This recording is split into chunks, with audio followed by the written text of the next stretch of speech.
I'd like to call the study session of Lakewood City Council for Monday, August 23rd to order. The first item of business is an economic development update.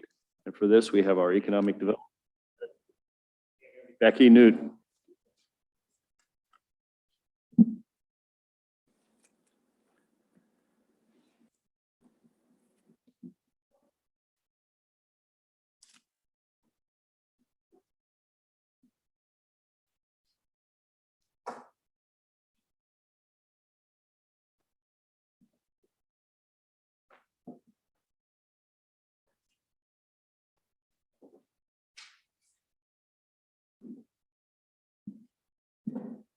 Okay.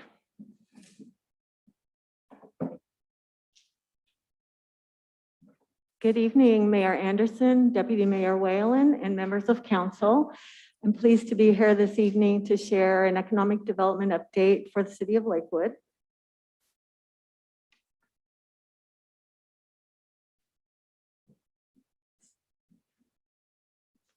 Okay, oops. Got a little bit ahead of myself. What am I? There we go.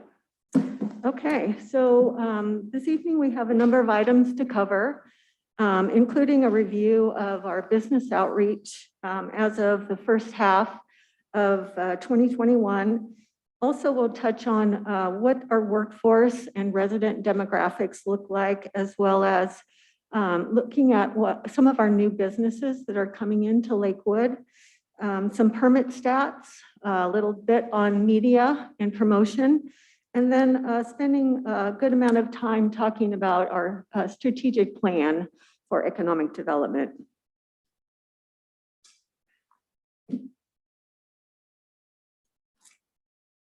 Okay, starting out, as of mid-August, we had just over 5,000 businesses that were actively doing business here in Lakewood, with about 3,200 businesses that are actually locally here with a physical address here in Lakewood, and just over 1,100 that are home-based. We visited about 54 businesses here. Some of them were in partnership with the Economic Development Board and other partners, and we also have seen a significant increase in home-based businesses, partly due to the pandemic and job loss, but there is also a lot of innovation going on out there.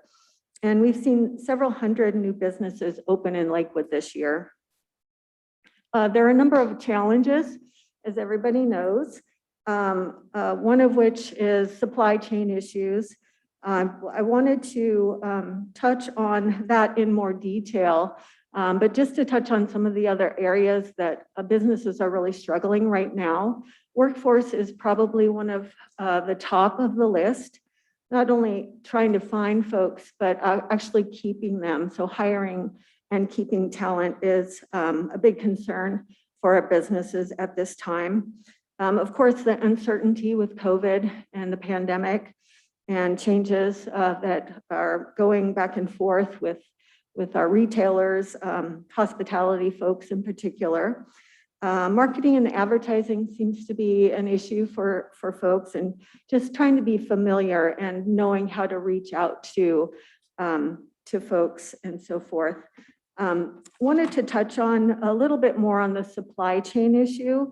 Due to unpredictability and demand, in the consumer demand, and success of the vaccine, and a lot of different things going on in the market, a lot of companies haven't really been prepared for the demand that's occurring now. So of course, factory closures have occurred, congested shipping routes, and et cetera. And so we're keeping a close eye on that. Increased demand is the main catalyst right now, and it's really exacerbated and dragged out the crisis quite a bit, is what we're seeing. Of course, auto inventory is low right now. Anyone who's dealing with technology, electronics, which we know there's chips in just about everything.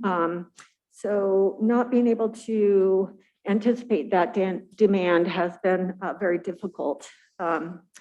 So looking at raw materials as well as not enough fuel for jets, not enough folks to drive the trucks that have all of our goods and services. So many things that are occurring here. But on the other hand, we do have a lot of opportunity as well, particularly in Lakewood, due to many of the council priorities, programs, and policies that you have put in place. As I mentioned, there's a lot of innovation occurring right now that typically occurs when there's disruption in the market and some type of crisis. We are strategically located, of course. We have a lot of access to resources because of our partnership and the urban environment in our region.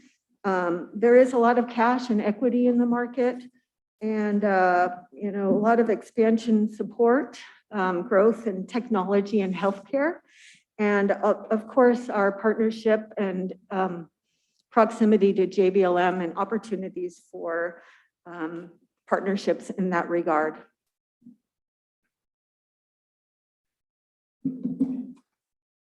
So getting in a little bit to our workforce, what that looks like. We have a very unique opportunity here in Lakewood. As you all know, we are a very diverse community, and we have generally a younger population, which bodes well for our future. We have opportunity to bridge gaps in communication and work in partnership with other cultures to create a thriving community for our future.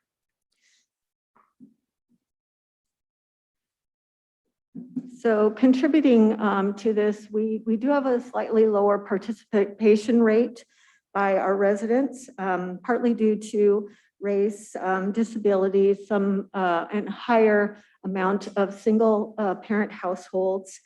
And in 2020, the city of Lakewood did see about a 5.1% employment retraction or contraction. We're seeing most of the jobs come back, although there still remains a number of vacancies, particularly in the lower paying jobs. So there's a dramatic shift that was driven largely by accommodations and food services, arts, entertainment, recreation, and healthcare and social services. And one outlier, although, is professional, scientific, and technical services, which we did see an uptick in. So while our poverty rate is higher than Pierce County generally, it is trending down, and we did see about a 4 to 5% lower. This go about 4 to 5% lower over the last year.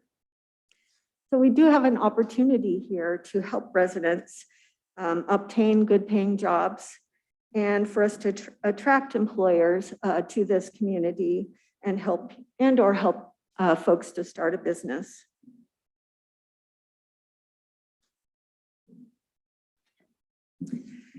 So average salary here in Lakewood is higher than Pierce County generally, but lower than Washington State. And our cost of living is about 11% higher than the US average. Additional trends, as I mentioned, we did lose some employment due to the pandemic.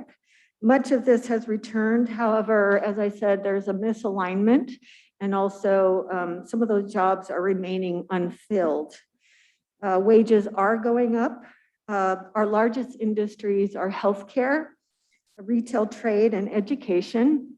And the highest wages are in finance and insurance, public administration, and management of companies. We did gain some jobs, and even during the pandemic, in healthcare, transportation and warehousing, and also construction.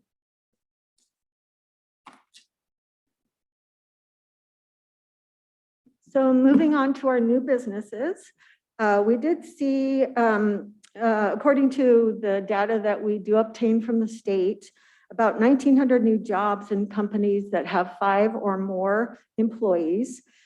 This, of course, is not a net new. We do lose jobs as well, but it's difficult to track that because it is delayed. But we're interested in looking at that to see what our net new jobs are. As I mentioned, home-based startups are increasing. And one of our new employers, Aero Precision, it was actually a Pierce County retention case. They were looking to get out of Tacoma, and so we were able to encourage them to come to Lakewood.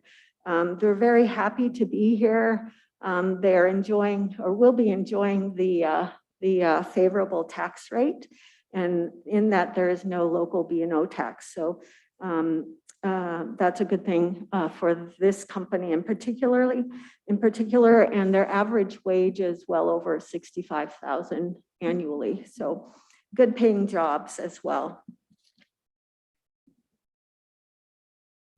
And then touching on permitting, there is, by the way, a link if you would like to see the full permit report from July.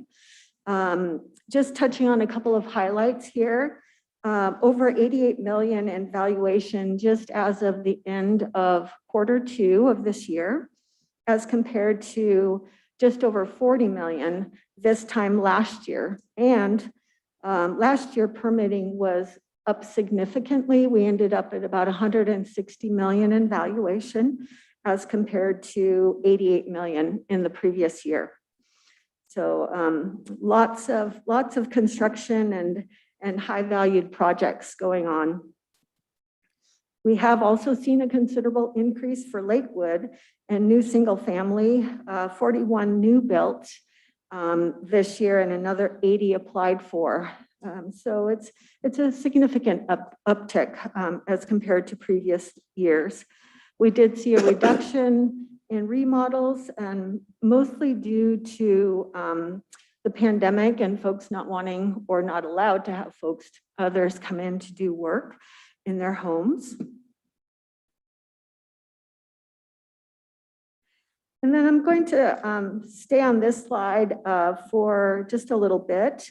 I would like to talk a little bit about some project highlights, but just start by letting you know what the update is on the contaminated sites that are within the downtown that we did speak to you about previously, as well as one other project, the Swan property.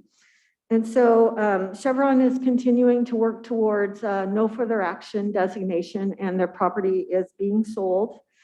Ken's Tire, I did speak to the ownership a couple of weeks ago, and their plan is to move forward with a cleanup.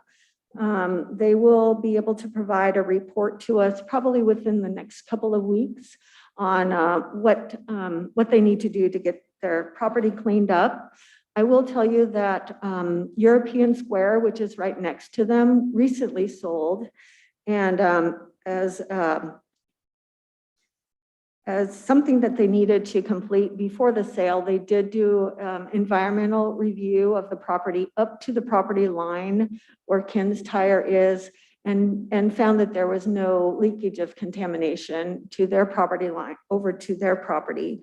And so that indicates that's good news. So we're hopeful that that will help them to get that property at Ken's Tires cleaned up and in good shape, and their plan is to sell that property as well. The Swan property, we've been working towards a covenant that will protect the city, and in case there is costs involved with cleaning up the roadway or right-of-way. And so the covenant will not only protect the current owners of the project, but also the city of Lakewood, and ensure that the owners of the Swan property project will be responsible for that cleanup. And then once that cleanup is complete, they will be building a 90-unit multifamily project.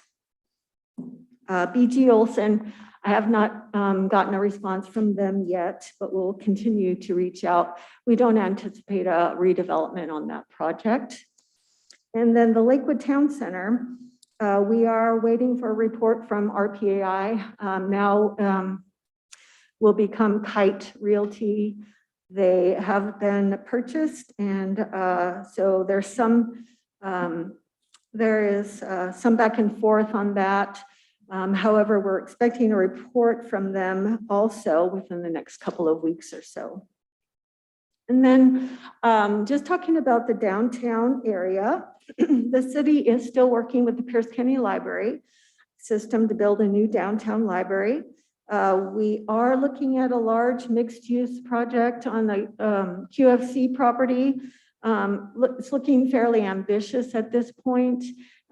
It includes lots of residential, 90 feet, a hotel, restaurant, retail, and so forth.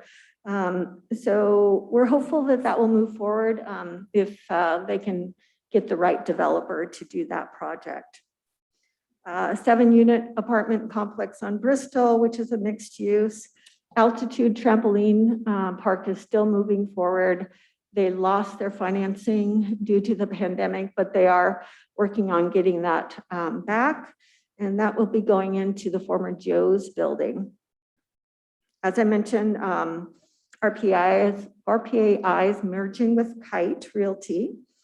We have a number of tenants leasing within the town center, and we're hopeful that we'll have more information back to you shortly on that. And we have a new brew pub as well as a bottle wine shop going into the Clover Park shops area. And a new art center just established itself in the Clover Park Center. And so they'll be doing lots of art classes and also doing something like a paint and sip, those types of classes, and as soon as they get their liquor license. And just touching also, before I move on, to some other projects that are going on, and some other work that we've been doing. A while back, you had asked for some information on what does the retail market look like for the future, and also what would it cost to purchase property within the town center for a park.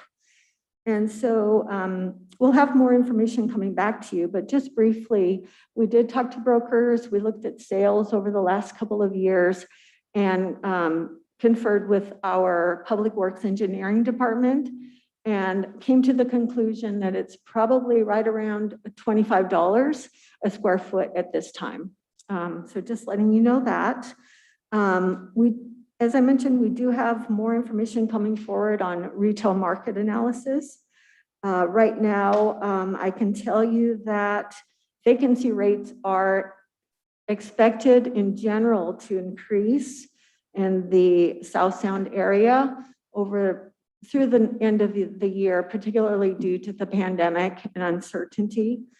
I can also tell you that a high percentage of the retail is going to 2 projects, the Point Ruston project, as well as Village at Totem Lake.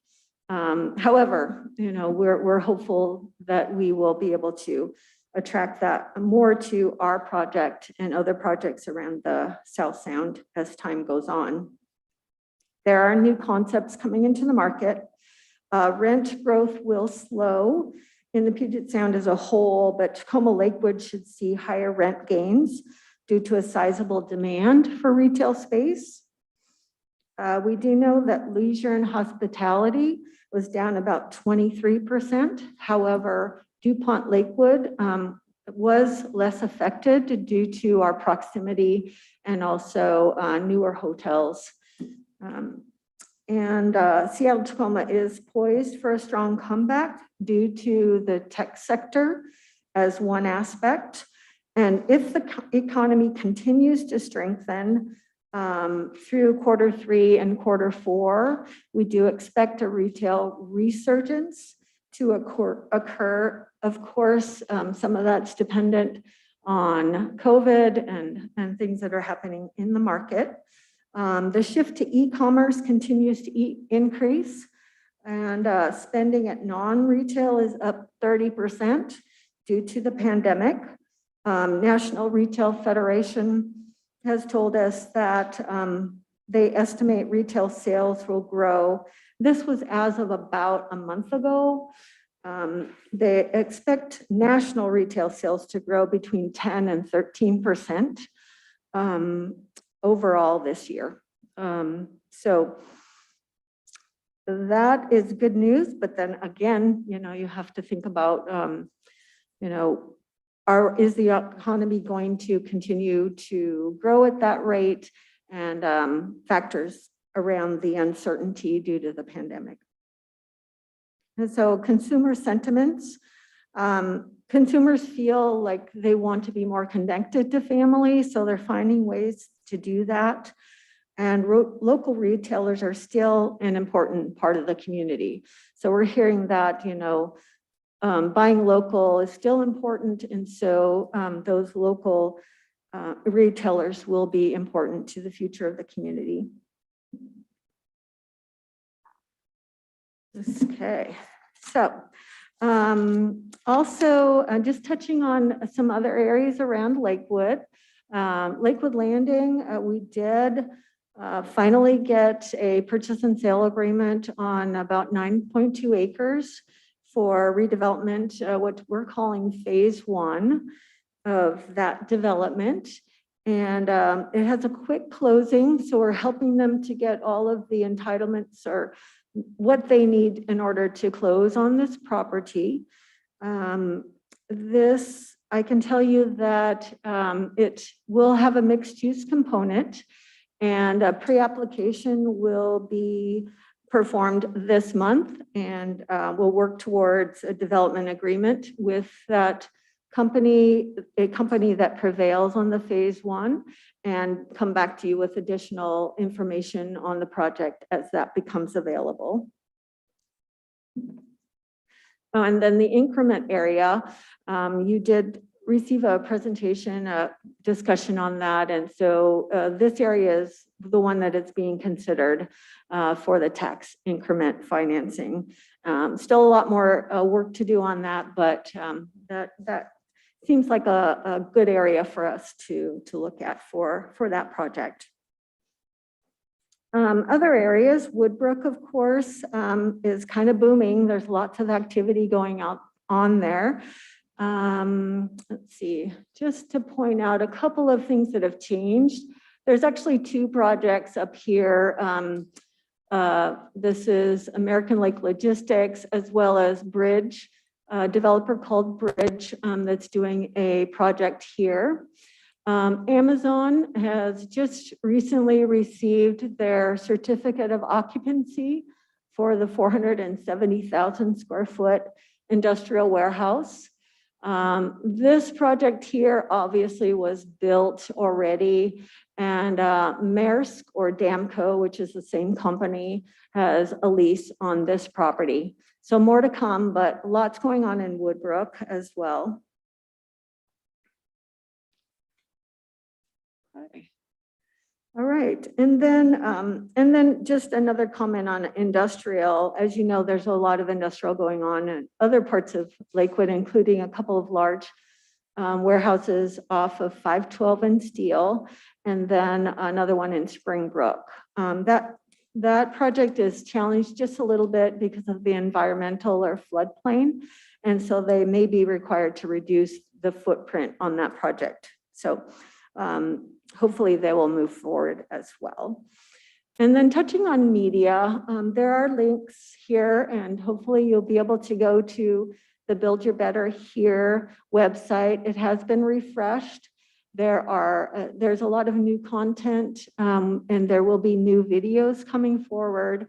Our focus will be on lead generation and also using social media to attract folks and make those connections. And myself, and Mr. Kopriva have been pretty busy working on that project, as well as the nearcation.com, which is tourism website. And if you haven't gone there, you might want to spend a little time. There's some really fun videos, and it's a great concept.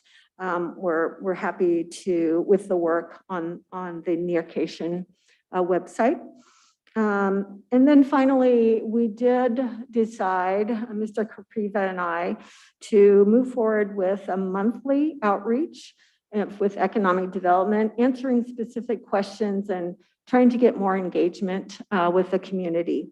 And that link is there as well for you to look at your convenience. Okay, so now I'd like to get into the strategy a little bit. In September of 2019, we provided a draft economic development strategy, which showed our focus areas and some actionable items. We've been working towards those items, and now we felt that it was time to come back to you and prepare you to revisit the strategy and see if we're on the right track, if there's anything that you see we should pay more attention to, just to get your feedback on that in preparation to come back with a final strategic plan. We probably will be ready in the fall. However, due to priorities and council schedules, it may be closer to the end of the year or first part of January. Okay. So, and the purpose of the strategic plan for economic development is to advance the city's vision and implement goal number 1. And then, as I mentioned, prepare you for a final review of the strategic plan and the actionable items within it. Okay, so what we're concentrating on within this vision that you have created is sustainable and robust economic growth and job creation. And then within that, we look at, so what does that mean for Lakewood? And so basically, adaptive growth and a growing economy is very important, as well as diversity and resilience. And one that supports local businesses and residents alike.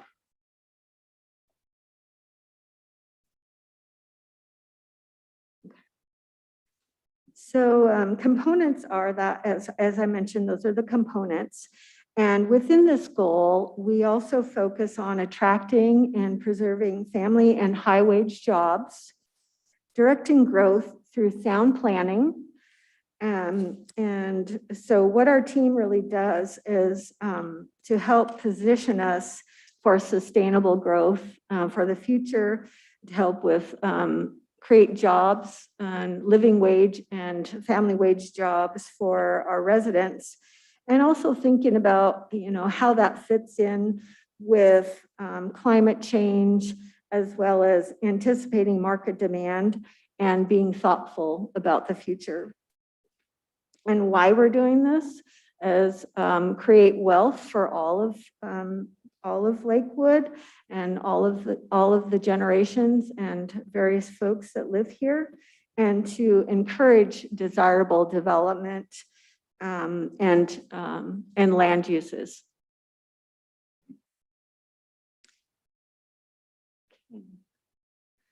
Okay, so and then infrastructure, obviously looking at catalyst projects such as the Colonial Plaza that was built. Infrastructure and working with our Public Works Engineering Department on vital improvements that enable us to do the development that the community would like to see.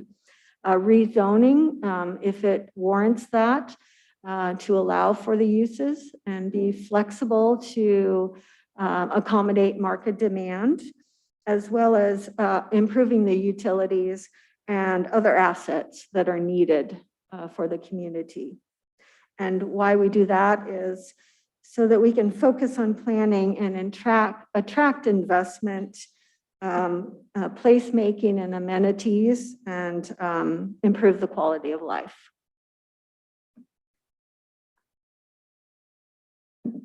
Okay, so those are 1 and 2 within the goal, and 1.3 is one that we look at to enhance and diversify the housing stock and improve multi-generational community assets. Also to help improve or increase homeownership, diversify our housing stock, and preserve existing housing stock. So some of the programs you've implemented, such as the rental housing safety program, abatements, and code enforcement to help us ensure that all of the buildings and particularly our residents are safe in the units and the housing that they live in. Okay, and also, you know, why we work towards that is because we want to be able to provide affordable housing and also increase the middle market housing, which we do need here in Lakewood as well.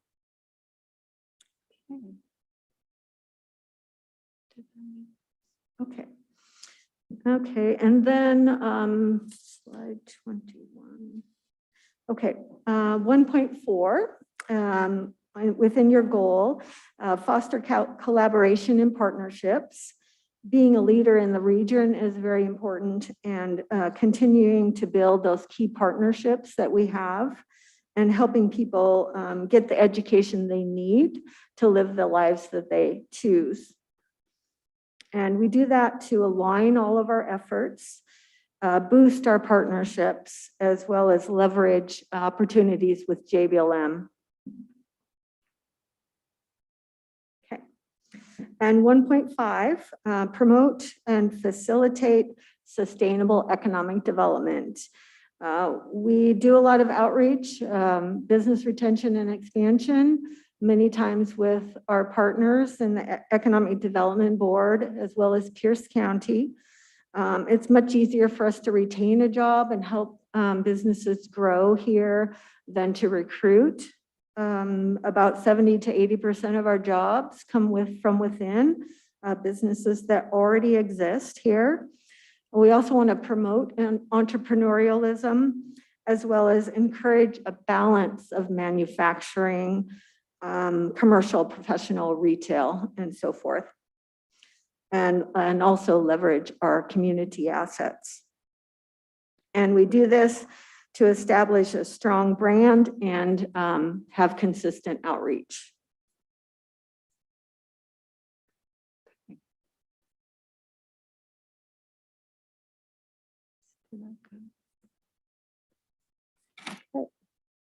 And then I'm going to get into some analytics around what we're doing real quickly.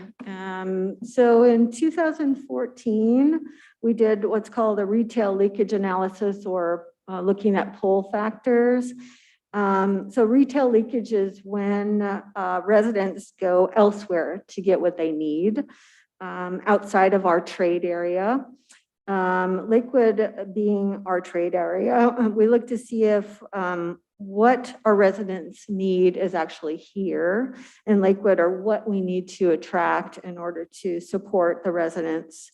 Generally, Lakewood is pretty balanced community, as you can see. If it's one across the board, then we're providing, you know, everything that the residents need. If it's more than that, then we're attracting more folks to come in here to purchase items. We do lose people on electronics and appliances. We are capturing more sales here as compared to 2004. We are at 1.4 as compared to 1.2 overall, which is another great indication that what the council is doing and your policies and programs are working to increase that tax base so that we can provide more services to our community. Okay, this chart shows all full-time industry employment covered by unemployment insurance. And I will mention that it does get a little confusing in looking at workforce jobs and data. There's lots of different ways that you can show it. This particular This particular chart shows covered employment, which is covered by unemployment insurance. And this is also averages.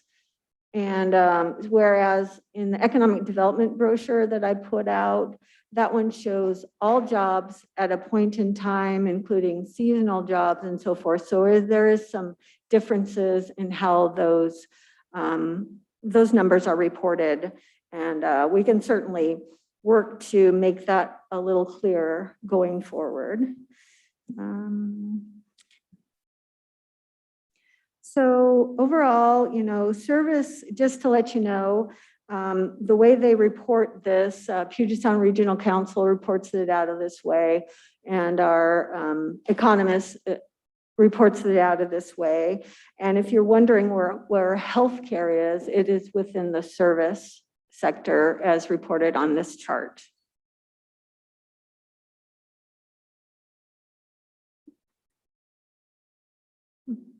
Okay, so this chart is showing you that comparison in Lakewood versus Pierce County. So highest increases over time for Lakewood have been construction, manufacturing, warehousing, and transportation, as well as government.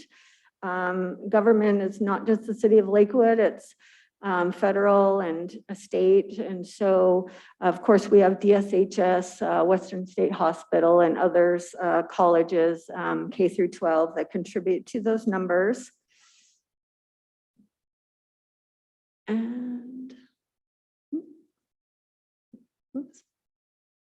Okay. This chart here, chart 26, shows that Lakewood has outpaced employment growth in both Tacoma as well as the county overall. We've had a 23% increase in Lakewood in jobs since 2012. Okay. Okay, this chart shows that Lakewood and Pierce County have very similar job makeup in terms of by industry. We are highest in government, as I mentioned, due to DSHS and others, and 2 colleges and school district.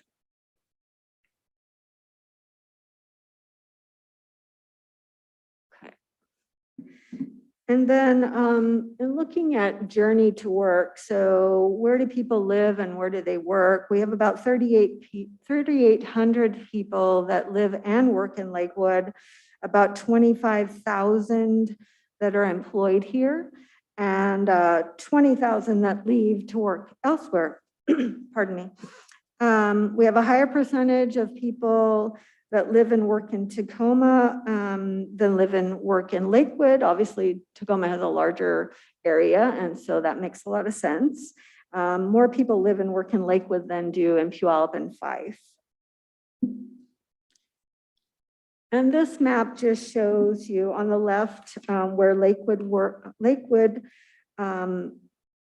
so people that work in Lakewood, where they live, and on the right, where Lakewood residents work.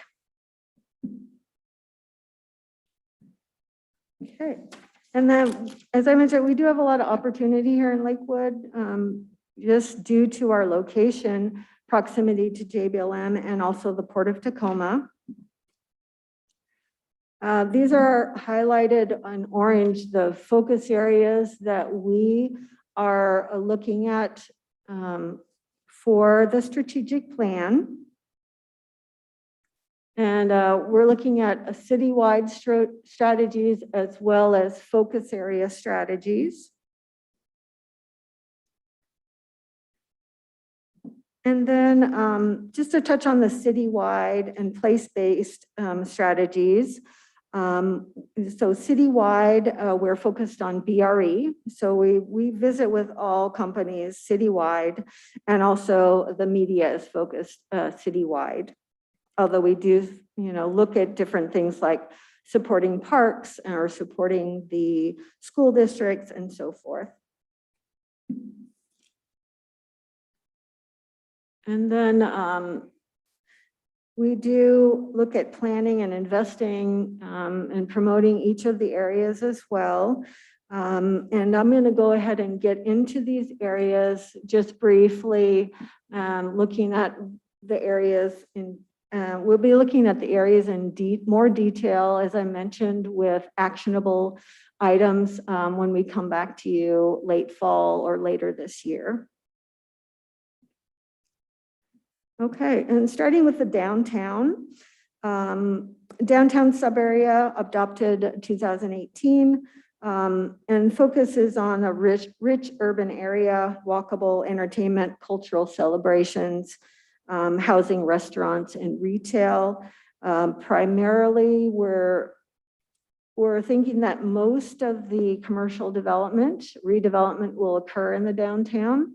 The downtown plan calls for about 90% of our commercial development to occur there. However, as we're seeing, there's a lot of development in Woodbrook.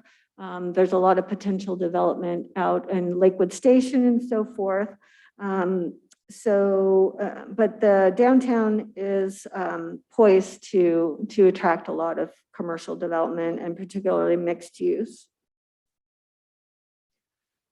The second area I'll touch on is Lakeview Kendrick. We've chosen that area for a couple of reasons. One is it's partially an opportunity zone, and we have a gentleman that has been accumulating a lot of property in the area to do up to a 10-acre redevelopment, mostly housing with some mixed-use components. The next area, of course, is the Station District, and a plan adopted this year. And I touched briefly on Lakewood Landing. And so with that area, it is a transit-oriented commercial with a multimodal transportation hub. And Lakewood Landing Phase 1 looks to be something that we can move forward with in the next couple of years. And we may look at a tax increment area for the Lakewood Station, or particularly the Lakewood Landing project. International District, we are looking at streetscape improvements in that area, as well as placemaking. There's a lot of grocery out there, of course, and office, retail, restaurants, and so forth. We do business retention in that area and expansion, and over 80% of the business owners in the International District are minority owned. And then North Clear Zone, as you know, we have a contract to purchase property in the North Clear Zone and relocate businesses to other locations, hopefully within Lakewood. That's a big project, and we are still working towards purchasing the Tactical Tailor building at this time. And then Springbrook, we have invested more than $8 million. I don't know the exact number over the last several years. I think that is since incorporation, but a bulk of that work has been done fairly recently. We're also looking at, and we have improved the park. And then we're looking at ways to provide improvement to the environment. And as you know, it's a floodplain. So looking at ways to mitigate that so it can support additional development. Lakewood Water District has also, and other agencies, of course, we work with on utilities and infrastructure. Lakewood Water put in a main so that there could be this development that has recently occurred, Bridgeport connecting to 123rd. And then I'll just, of course, we've already talked about Woodbrook. That is the main focus for us. as well as Telecom. City has invested well over 25 million in infrastructure, sewer, streets, public safety, and so forth. And we are seeing some new businesses come in there, supporting Habitat for Humanity, and also potentially a branch library in Telecom. Lake City is another area that we would like to spend a little more time in. That is an area we could have more retail, restaurants, and amenities to draw people in that live here, and also that are visiting American Lake Park. And one of the significant road projects, as you've seen in Washington, is been done and will be completed. And then our next steps for the strategic plan will be to continue working on the draft and provide actionable items for each of our areas, talking with staff, city partners, and developing time-bound and resource action plans. And we will be ready to review that with you later this year, hopefully. And we also will be getting back to you on other areas in regard to developments within our strategic focus areas. And with that, that concludes my presentation. Happy to answer any questions. Questions from Ms. Newton. Mr. Bulkey.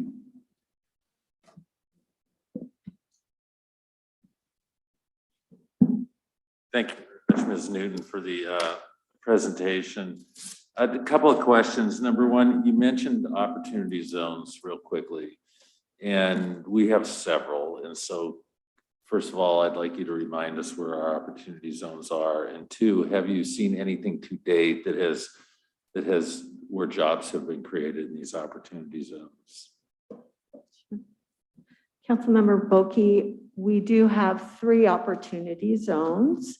One is Telecom Woodbrook, that's all one census tract.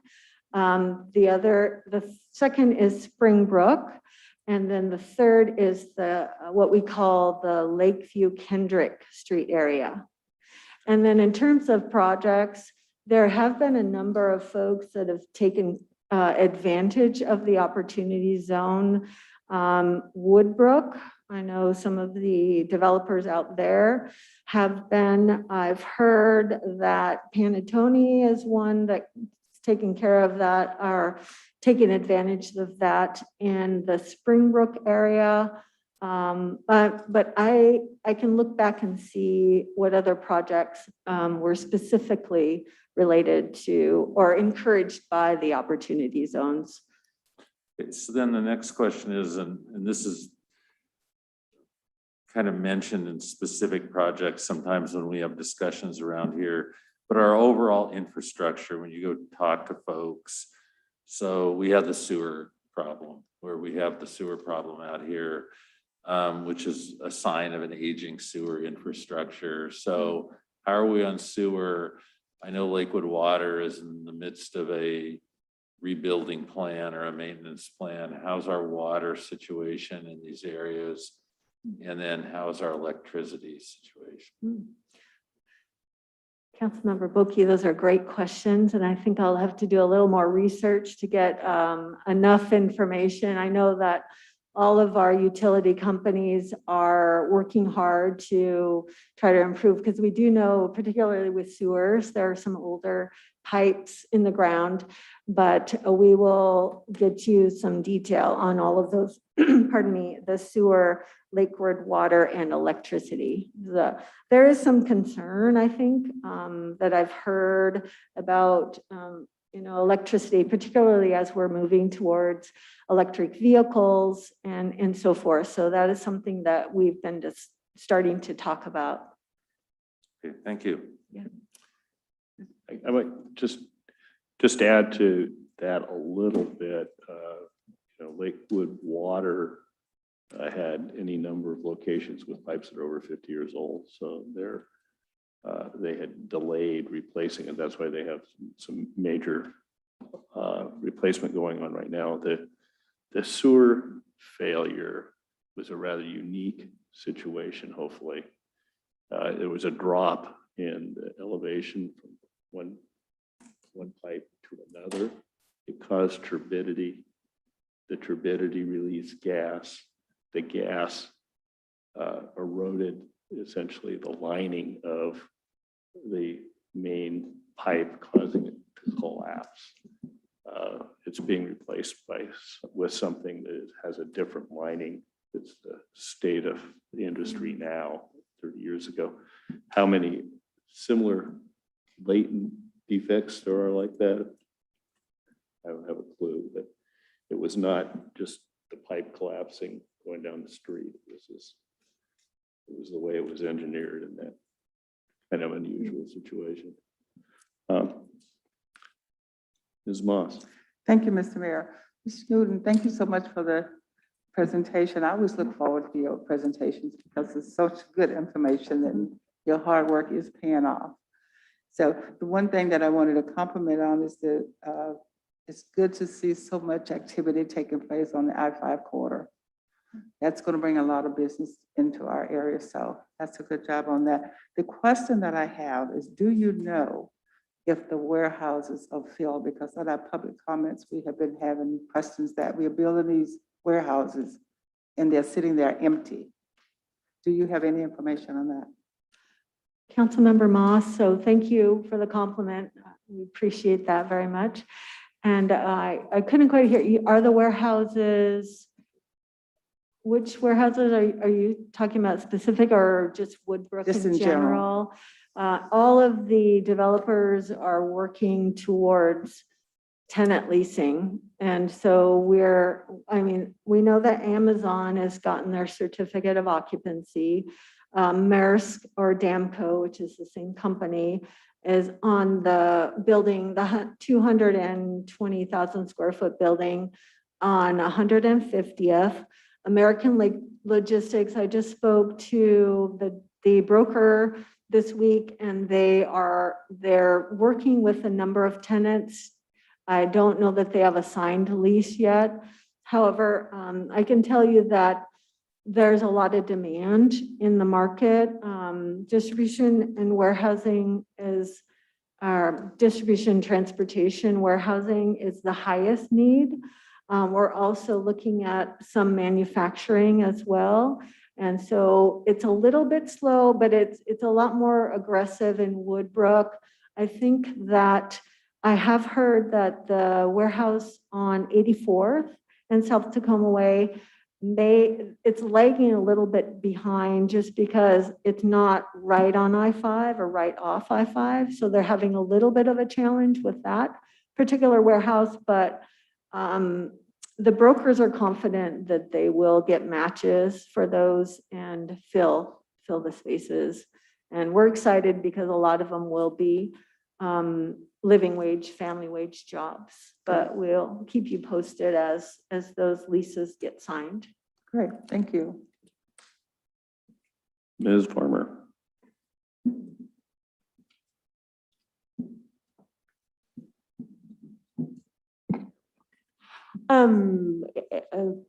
I believe one of the commenters the other night mentioned the Starlight, the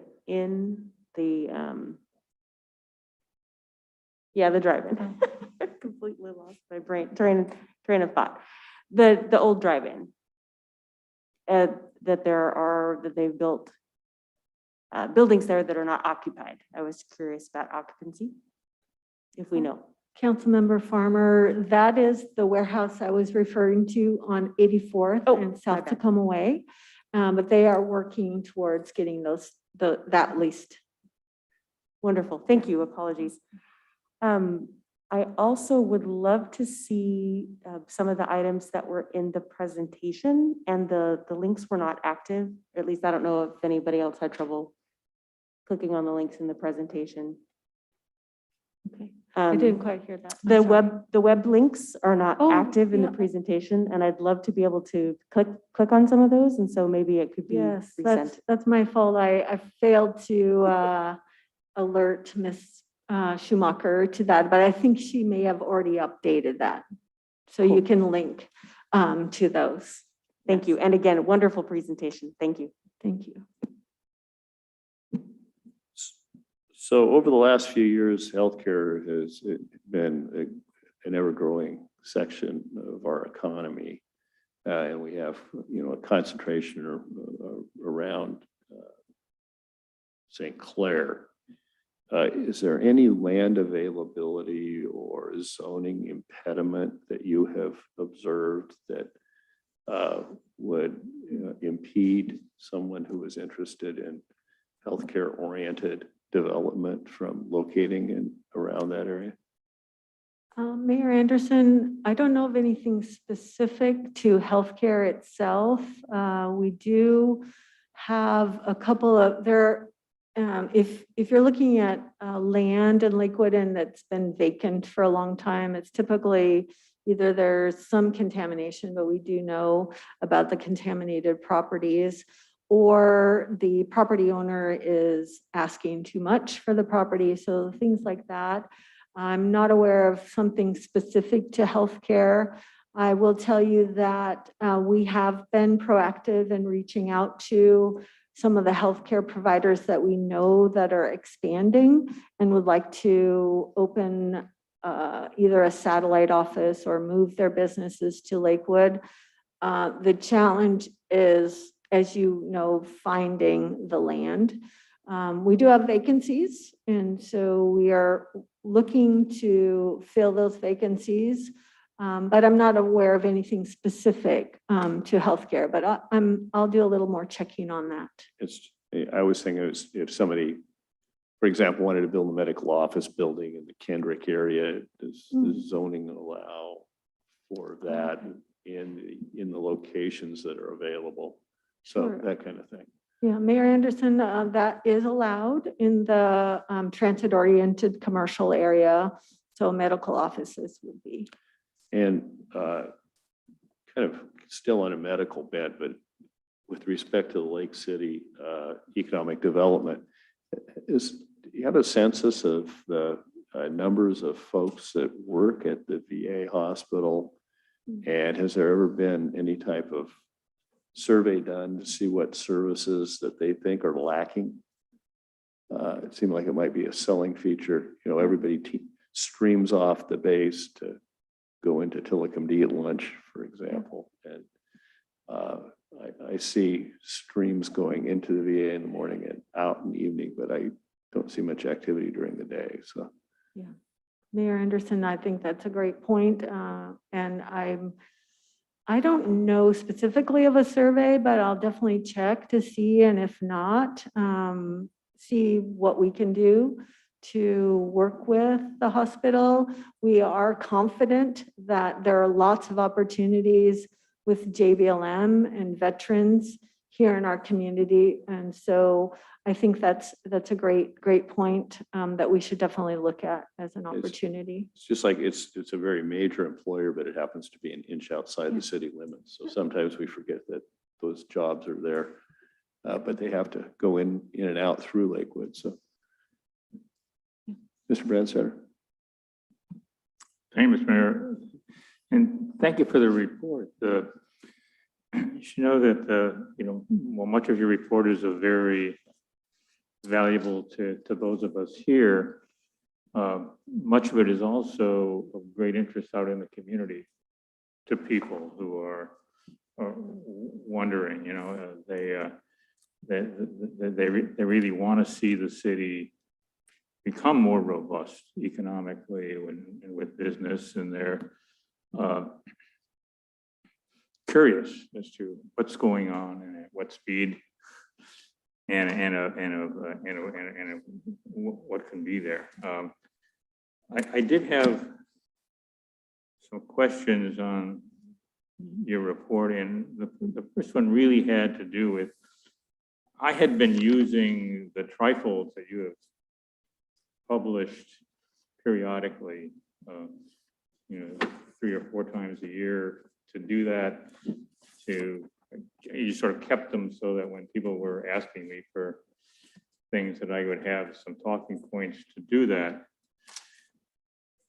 And, I noticed that in your particular presentation today, where you talked about the number of jobs in the city, that, and that it had been increasing, but that the number that you were providing is 7,000 less than the trifold in February indicated were the jobs in the city.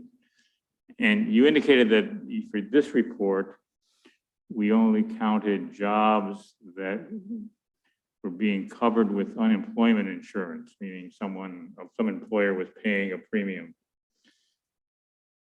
But still, 7,000 jobs seems a lot of people that are sort of under the unemployment radar. And what would those jobs tend to be?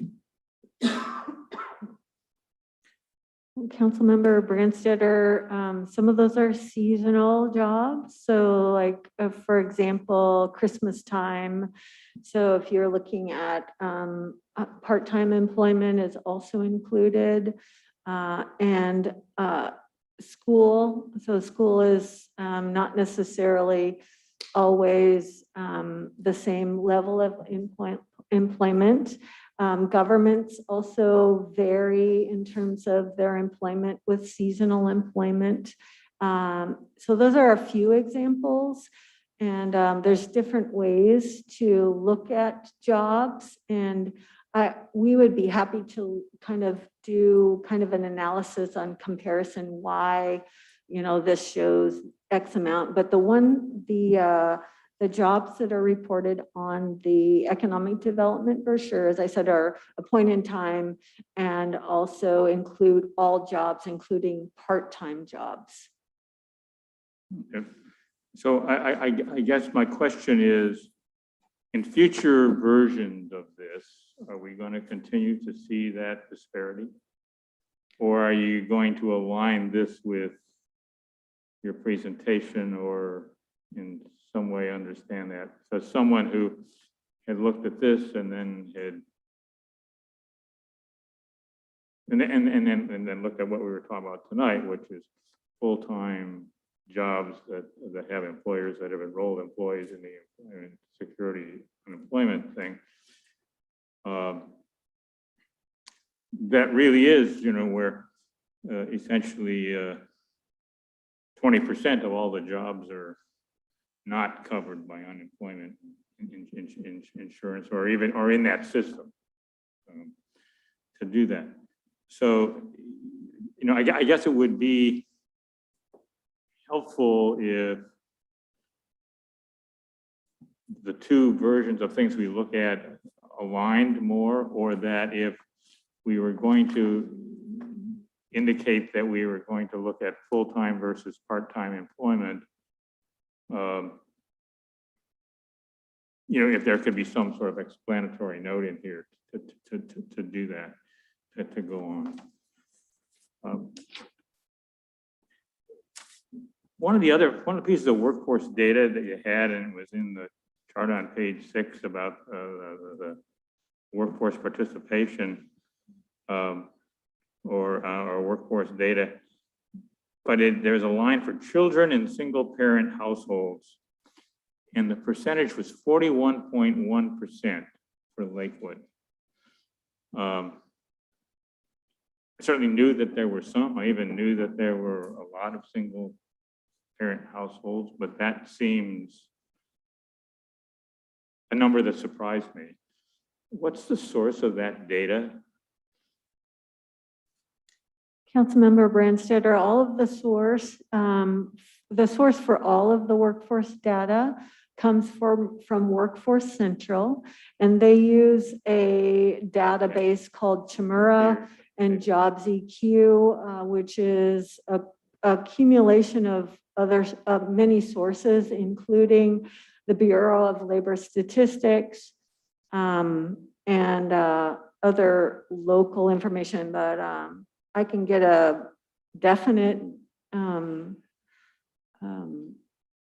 some information, more information, but that it's Workforce Central generally. Well, I guess that particular statistic would seem to suggest that it needs to come into consideration with some of our strategies going forward. If we're, we're looking for family wage jobs and folks to do that, but the ability of the adult in a single parent household, if over 40% of our children are in that particular situation, there is that's not a norm in most communities, I don't think, to be able to go and do that.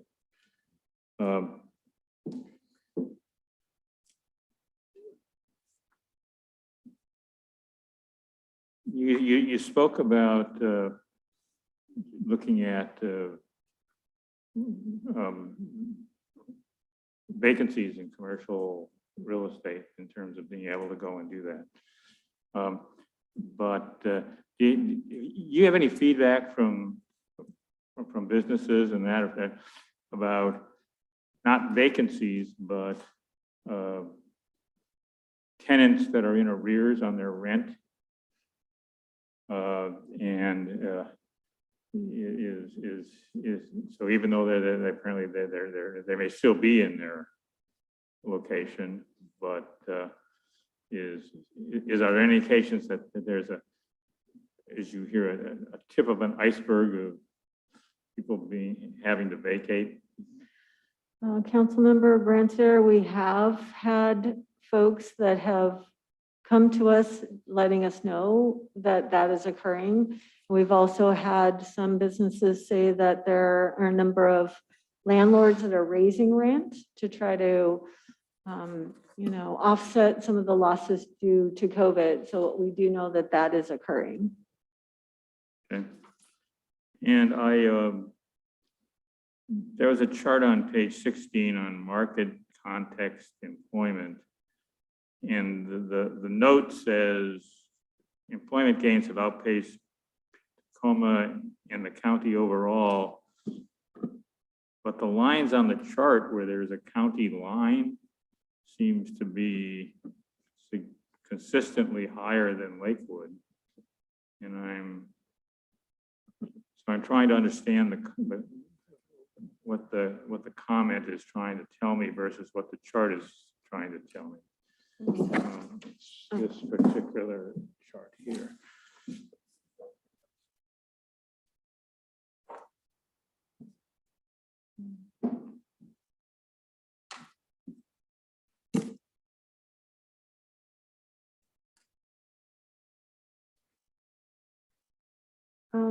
Councilmember Branster, the way I read this chart is that this is showing the general trend line for Pierce County, whereas each of these individual lines show what's happening within each of the communities. And so I can definitely take a look at that and see. If you could look at it, Sure. I'm trying to understand what the county line in the chart means compared to the narrative. Okay. I really like the way that you outline the focus areas. I think that those would also be interesting for people who are in those areas to see, to be able to go and do that. I noticed in the international district, the first strategy is implement streetscape improvements. And we've just received a $2.4 million grant to do 4 blocks of South Tacoma Way at the north end of the international district. And our streetscape improvements going to be included in that project, or do we have some work going on with the businesses in that area as to what streetscape improvements in their view should be? I think we don't want to just do a road and curb, gutter, and sidewalk and then be still working on what streetscape improvements. We're at a good opportune time to implement that strategy, to do that. And in the Woodbrook area, you spoke about the need to relocate Tactical Taylor. And we've been dealing with that for a long time at the clear zone. And there was sort of a leaning towards they would go somewhere in the Woodbrook footprint. But the footprint looks like it's getting filled up. Are we still focused on a landing place for Tactical Taylor when they leave the clear zone? Yeah, Councilmember Brandstetter, we are working closely with Tactical Taylor. Once the purchase has been completed, we will have some time to help them to relocate. We did identify a specific parcel within within the Woodbrook area for them to relocate to, which is still a possibility for them. There are still parcels within the Woodbrook area, in addition to the one that we identified, that they could potentially locate to. As you know, industrial land is kind of at a premium, so it is a bit of a challenge for us. However, we will be working closely with Tactical Taylor on that, particularly because they also have applied for an industrial revenue development bond. So if they do prevail with that or move forward with that, they will need to have a specific parcel identified for their relocation. Would those bonds require them that they have a specific parcel within Lakewood? Yes. Okay. Yes. Good. To Oh, correction. I meant within Pierce County. However, we want to keep them in Lakewood. Yeah. And is there and then in one of the follow-up to one of the mayor's comments about trying to incentivize healthcare as a industry that generally has really good paying jobs and being able to go and do that. But under our current zoning code, they compete with retail and other commercial uses for pieces of property to develop, and a lot of healthcare organizations are not, some of them have nonprofit ethics, or they're not able to do that. So I guess I would ask that we take a look at considering, is there something in our zoning code or land use code where we could create something if we identified some areas that we really specifically wanted to provide a core group of medical office, healthcare type things to do that, then we could create an overlay zone or something to do that would help incentivize that kind of development. You know, perhaps in the Kendrick area or the area in East St. Clair, but also, as was suggested as something that there might be doable if someone wanted to consolidate some parcels along Veterans Drive or in Lake City, as we're investing in the street improvements out there to be able to go and do that. But I would say that I'm looking forward to the seeing an actual plan on paper and draft to us of things that we can do, and I think the community would be looking forward to knowing we have a plan to get things together. You know, we've come a long way from 8 to 10 years ago, where the mantra was always all the storefronts are empty. You know, and we're doing a lot of better. In fact, now we tend to sometimes hear there's too many commercial buildings being built, but once people are working in those buildings, that will all go away. Thank you, Mr. Mayor. Any other questions for Ms. Newton? Thank you for the great detail. We appreciate the update. For great things to come. We now move to a presentation of compiled community engagement feedback and review of the draft resolution formalizing city council policies and priorities for the American Rescue Plan, ARPA funding, with planning manager Tiffany Spear. Ms. Spear. Thank you and good evening, Mr. Mayor, members of the council. With me tonight, I'd like to introduce Ted Thielen. He is our intern that's working with me on the American Rescue Plan Act efforts to date. He'll be here at least through the end of the year. And in part, his future depends on what you guys decide to do. So no pressure. No, anyway, he's here right now to help us with the community engagement outreach that we've been doing. And then his job will morph based on the decisions that are made by the council over the next couple of months. So I think Ms. Schumacher is providing you hard copies of some comments that were submitted late this afternoon. So after everything went into your Already got packet it. for this week. And there were also several others that I provided to you that came in even I got after it. that one. So those will be referred to, thank you, later as we get going here.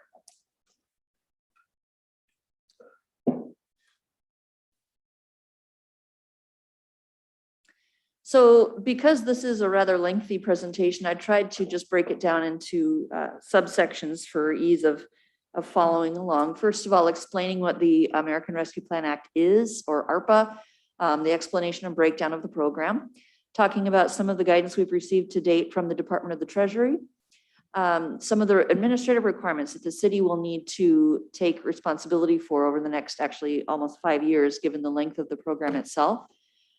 Focusing in on the disproportionately impacted communities and how those are handled in ARPA and where that might apply in the city.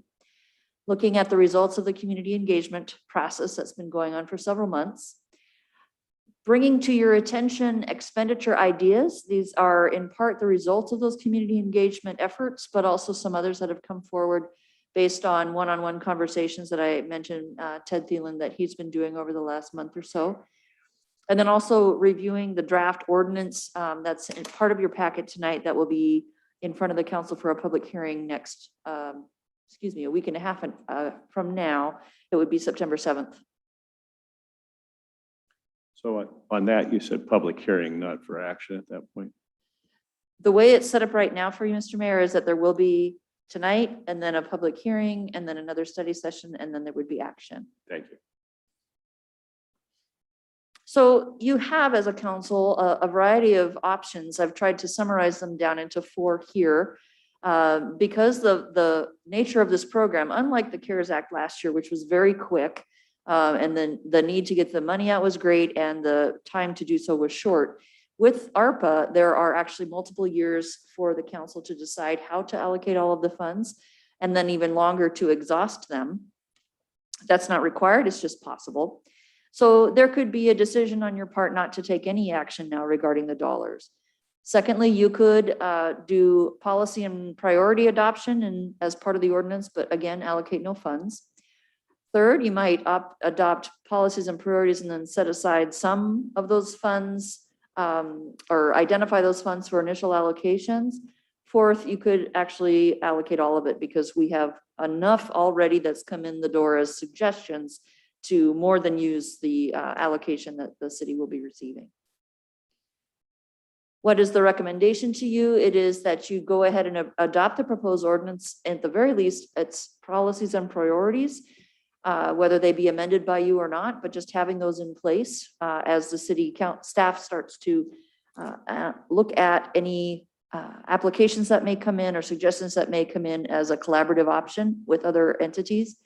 And also that rather than allocate it all right now, because there's a lot of unknowns still regarding the opportunities to work with Pierce County, with cities, and then also with other either governmental agencies or non-governmental organizations, just set aside some funds to allow those processes to move forward and better understand where the city may want to do those collaborations. So from a very high level, ARPA, the American Rescue Plan Act, it was $350 billion allocated for state, local, territorial, and tribal governments. City of Lakewood is a metropolitan city based on its population. And so out of that full $350 billion, we received a share of the $45.6 billion that came to cities over 50,000 in population. Below, you'll see the 6 main categories within the act where the funds were intended to be spent. Public health response, revenue loss for local governments, water and sewer infrastructure, addressing negative economic impacts for people, businesses, and industries, as well as the public sector, premium pay for essential workers, and then broadband infrastructure. The way this broke down within the various levels of government that apply ultimately down into the city of Lakewood is at Washington state level, there was 4.4 plus billion. Pierce County received almost 176 million. Lakewood itself has received an allocation of 13.766 million, and the city actually did secure the first tranche this last week. It entered the bank account today, so it is here. Hooray! The other point to make here, or 2 other points on this slide. First of all, that local governments are specifically authorized to provide funds out to other agencies or organizations that would then further along the dollars to the ultimate recipient. So for instance, the city of Lakewood could provide funds to the public library for supplies, but it could also supply funds to Comprehensive Life Resources or LASA for additional distribution to individuals needing some sort of human services support. The other thing again is the funds must be committed, or how they will be spent must be identified by the end of 2024, and the funds must be exhausted by the end of 2026. Eligible costs are between the dates of March 3rd of this year and the end of 2024. So this is not intended to go back. It is intended to look forward. The overview specifically about the state and local fiscal recovery, and apologies if some of this becomes redundant, but this is trying to pull a number of different either pieces of information from the Department of the Treasury or other associations that the city is involved with to try to get the best well-rounded description of how to use these dollars. But again, the lost revenue for recipients, including the city of Lakewood itself, the urgent COVID-19 medical response, the equitable recovery through economic stabilization for both households and businesses. And then that last one we'll talk about a little bit more later, but addressing systemic health and economic challenges to certain populations that have been unequally and disproportionately impacted.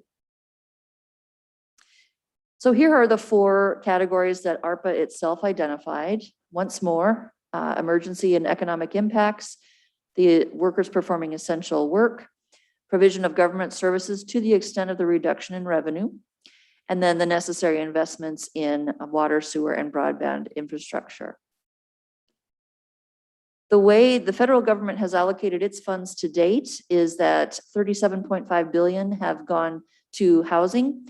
There's also programs for unemployment compensation, child tax credit program, small business tax credit programs, capital investment programs, and payment protection program. In Washington state, there's been one discussion by the state legislature for the 21 through 23 budget. There will be a second one for the next budget, 23 to 25. But in this first run, what they did was set aside a sizable amount for rental assistance, also for foreclosure, assisting with education costs, childcare grants and provider rates, unemployment insurance, family leave, and then several other items as well. Pierce County has also taken a couple of steps through 2 different ordinances to date as to how its dollars are being set aside. And again, this is almost 176 million, so quite a bit more than the city of Lakewood received. Again, a top priority was housing and homelessness, and then food banks and pantries, rollback relief grant program for businesses, BIPOC support for BIPOC businesses, summer jobs, summer youth support, court system, broadband, housing and homelessness services, specifically related to the purchase of the Comfort Inn, which you have heard from myself and others about several times now, where Lakewood may be partnering with them. And then centralized agricultural facility to hold on to food for ease of transport where it's needing to go. And then 8 million towards small business support. Back in March, the council took a look at this initially when there wasn't a whole lot of information yet, other than we're getting this much money. what do you think? And so the city council set up 4 initial positions or policies. The first was to say that this would be provided as the general fund is, 1% of it would go toward the human services, particularly those that are allocated by the Community Services Advisory Board. So 1% of the 13.766 million would be set aside in 2022's budget and then 2023's budget. Generally use ARPA funds for one-time costs as identified within the act itself, but make room for the ability to maybe provide seed money for a pilot program or jump-starting another program. Third, fill the gaps, meaning don't duplicate how funds are being used at the other levels of government. And also conduct community engagement efforts to really understand where the different voices in the city of Lakewood think these funds should be spent. So rather than the 4 big categories identified in ARPA, these 7 categories now are a little more refined. And these come from the guidance that the Department of Treasury, which is the lead agency at the federal level, have provided. So this is broken out to describe public health, negative economic impacts, disproportionately impacted communities, premium pay, infrastructure, revenue replacement, and then administrative costs. And it is recommended that this is how we would be categorizing and subcategorizing how these funds get used by the city and how it is allocated to other groups or organizations in order to just keep the reporting and explanation of how the city is using this back to the Department of Treasury as streamlined as possible. Oops, excuse me. So there is an interim final rule. There will be a final rule released at some point, probably this year. But as of now, Treasury has an interim rule that's out, and it explains in particular how local governments can be using these funds, talks about what type of reporting will be required, provides some specific definitions for reference by city finance departments in particular, but just basically is the rules we all have to play by now that we're starting to actually have money in hand. One thing that is of note regarding the ARPA program versus the CARES Act is there are significant administrative responsibilities that will last not just through the rest of this year, for instance, but through the end of 2026. And there's actually record keeping requirements for 5 years beyond that. So the tracking is also not only what the city of Lakewood itself has done or how it has distributed funds, but the city will be responsible for tracking what's happening with the quote subrecipients. So for organizations where we're providing funds for them to do things, we will be needing to confirm that that's in fact how the money was spent. And if they, for some reason, don't spend all those dollars, that have them come back to the city. There's also going to be audit requirements and civil rights compliance requirements, as well as the record keeping. What you see here, again, a little different breakout, but there are quarterly reports beginning in October 31st of this year where there will need to be explanation about how the funds have been broken out and why. Also, any subawards that may be made by the city, and then the program data. So researching the background for any of the programs or expenditures, and then tracking whether those data that were originally relied on to make the decision are exactly proving true as it is used in Lakewood. So continuing with the reporting requirements, there's also a requirement for an interim report, which is actually due next Monday. It's not going to be a big hurdle to jump over because we haven't spent any of the dollars yet. But again, starting in October, there will be quarterly reports required through the duration of the program. One thing too that has become increasingly clear as more guidance has come out is that there's a strong focus on what are called disproportionately impacted communities, and I'll clarify that in just a moment. But one way that the program is crafted to really encourage use in those areas or with those populations is that the requirements for reporting is significantly less. If funding is used toward these communities, it's assumed to be ARPA eligible, which makes a difference based on some of the things that we've seen for the disproportionately impacted community expenditures. So the recommendation is to just keep track of and plan on about 10% of the ARPA dollars, which is what's allowed under the act automatically to cover administrative costs for the city. It's already been estimated that at least one FTE in the finance department will be required. And then depending again on the council's decision as to how these funds are actually spent, there will be the need for additional resources as yet to be determined. So what are those disproportionately impacted communities or populations? Low impact, low income families, sorry, and communities of color, and those that have been historically underserved with lower health quality as well, quality of life. As you can imagine, within the city of Lakewood, there are some areas that won't surprise you that qualify, but in part, these are classified by qualified census tracts per HUD. But you can also find uses for the ARPA dollars to serve these populations if you find that it's the households, the population, or a geographic area where these certain criteria are met. When the reporting starts and when the city is starting to explain how it's decided to spend funds, one of the first questions that will be asked is whether the project serves an economically disadvantaged community. And then if it does, these are the criteria that it would need to satisfy. It's within a qualified census tract. It's a program or service where the intended beneficiaries live in a qualified census tract, or you have, again, these criteria regarding population income, or whether they're below the federal poverty line. Sorry.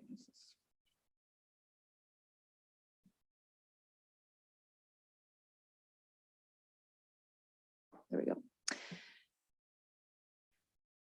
Similar language, just again, clarifying that there are ways to use it either within the qualified census tracts or areas outside of one if it meets the other criteria for those populations.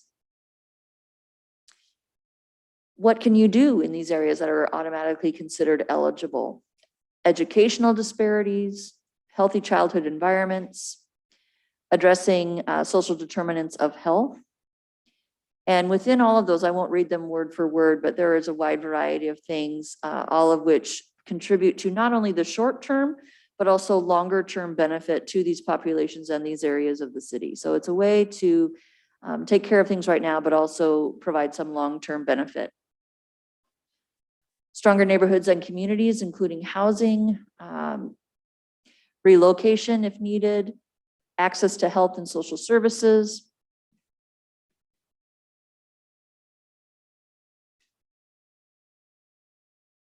There we go.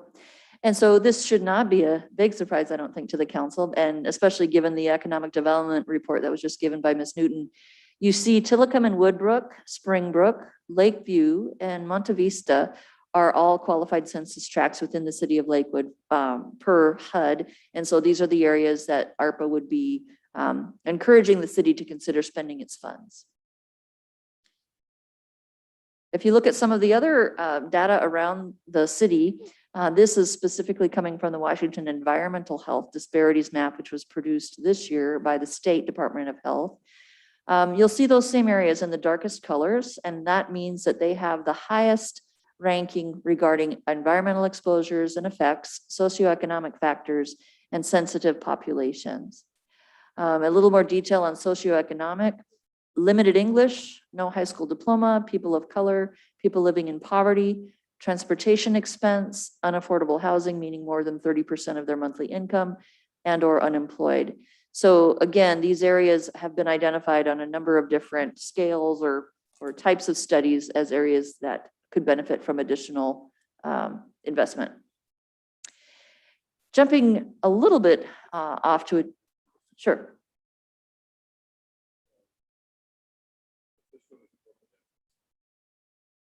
This one isn't broken down by census tract, is that correct? Well, what you see though are the darkest color there. You still see Tillicum and Woodbrook, Springbrook, Lakeview, and that top right corner is the part of Monte Vista. So these are still qualified census tracts. yeah, my concern is Tillicum because it's got a straight, averages come out strange. And if you draw a line one lot back from the waterfront, the picture is much different than the average that's shown as it's one of the better off areas. Okay. And so this is a little bit bigger, and these are the actual census tract boundaries. And like you say, Mr. Mayor, it does include the waterfront of American Lake and out basically to the middle of the lake. So yes, point well made. Jumping to the land use, and this is taking a look at it from a slightly different perspective. I've circled the areas on the map that roughly match those qualified census tracts. And you'll see, of course, with, again, what was just discussed actually regarding the economic development update, the extensive push for growth and development along the I-5 corridor would affect these areas. And you also see that, for instance, the Lakeview one is right in the middle of the Lakewood Station District Subarea Plan, which was just adopted. It does go a little bit further north and include additional multifamily development within the city. And then on the top right, where you see what would be the Monte Vista area, that is right in the middle of both the International District, but also the Air Corridor 1 and 2 zoning, which is limited based on safety concerns with the North McCord airfield and its flight patterns. So when you look at it in terms of what's being planned long-term within the areas of the city, there's some opportunities as well to leverage ARPA dollars potentially with some of those other things. So if you're thinking about the focused strategic planning that Ms. Newton was just talking about and how that ties into these areas, the funding that you get from ARPA maybe could complement that or give you some greater than its parts. You know this already, but the Lakewood Landing and St. Clair and the Sounder Station are all right there again, very near to these qualified census tracts, Springbrook and Lakeview in particular.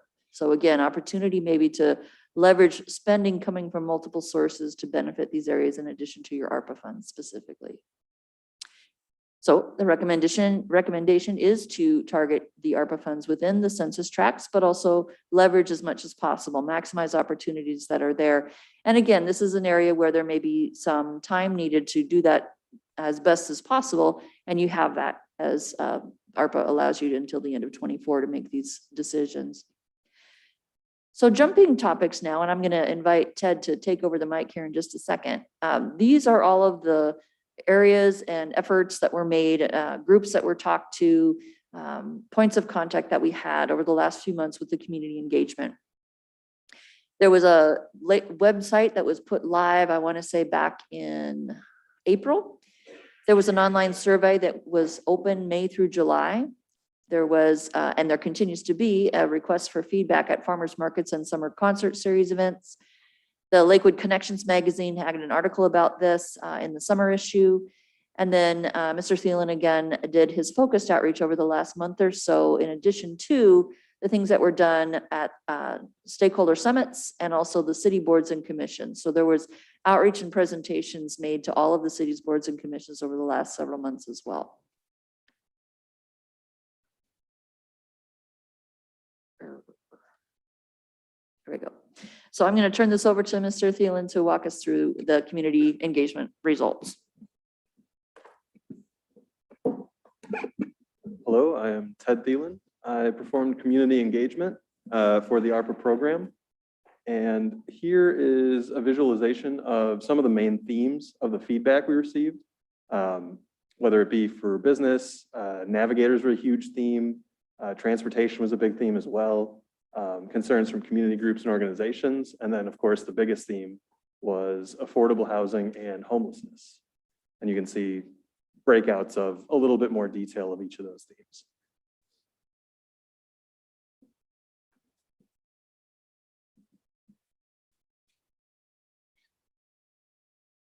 There we go.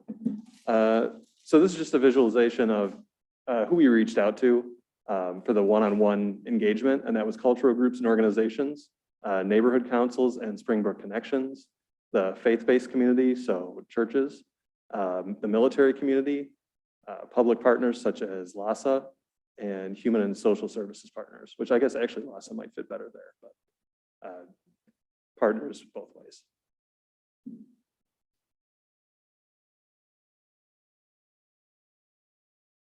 Oh, it's probably gonna go twice. Okay, so here's a visualization of specifically the stakeholder meeting and one-on-one feedback. It's more or less just weighted words, just a word cloud to show what people are talking about and concerned about most. So you can see that navigators, the labor shortage, childcare and housing are huge, huge, huge themes. I think Councilor Branstetter, you were speaking about single parenting. I think childcare comes up quite a bit, and that's probably tied in right with that. Okay, so here, this is a visualization of the online survey, and this survey was essentially what do you think we should be doing with the ARPA money? Just kind of a general outreach. And as you can see, rent and utilities, rent actually shows up twice because it's such a big concern. Tenant rent and utilities is the biggest concern. And then we also had a lot of feedback from landlords about back rent and the moratorium. And that, I believe we got a lot of feedback from landlords because we had sent out something directly to them. So that may be slightly overrepresented, but we did still receive the feedback. Okay, so this is a visualization of that same survey, just a different visualization.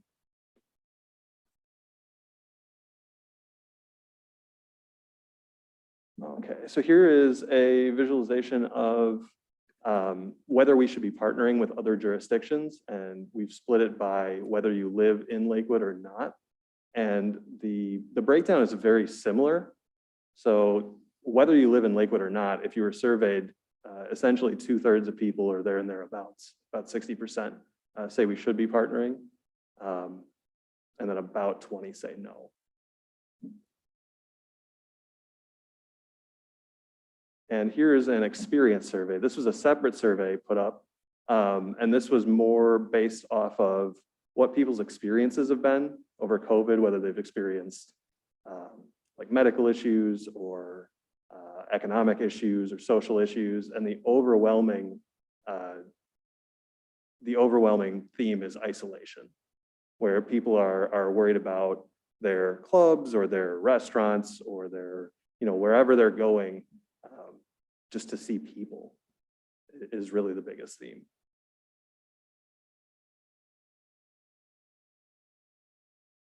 And this is just a different visualization of that same chart.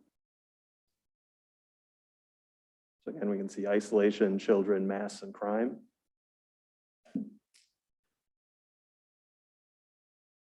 And I think we are back to you.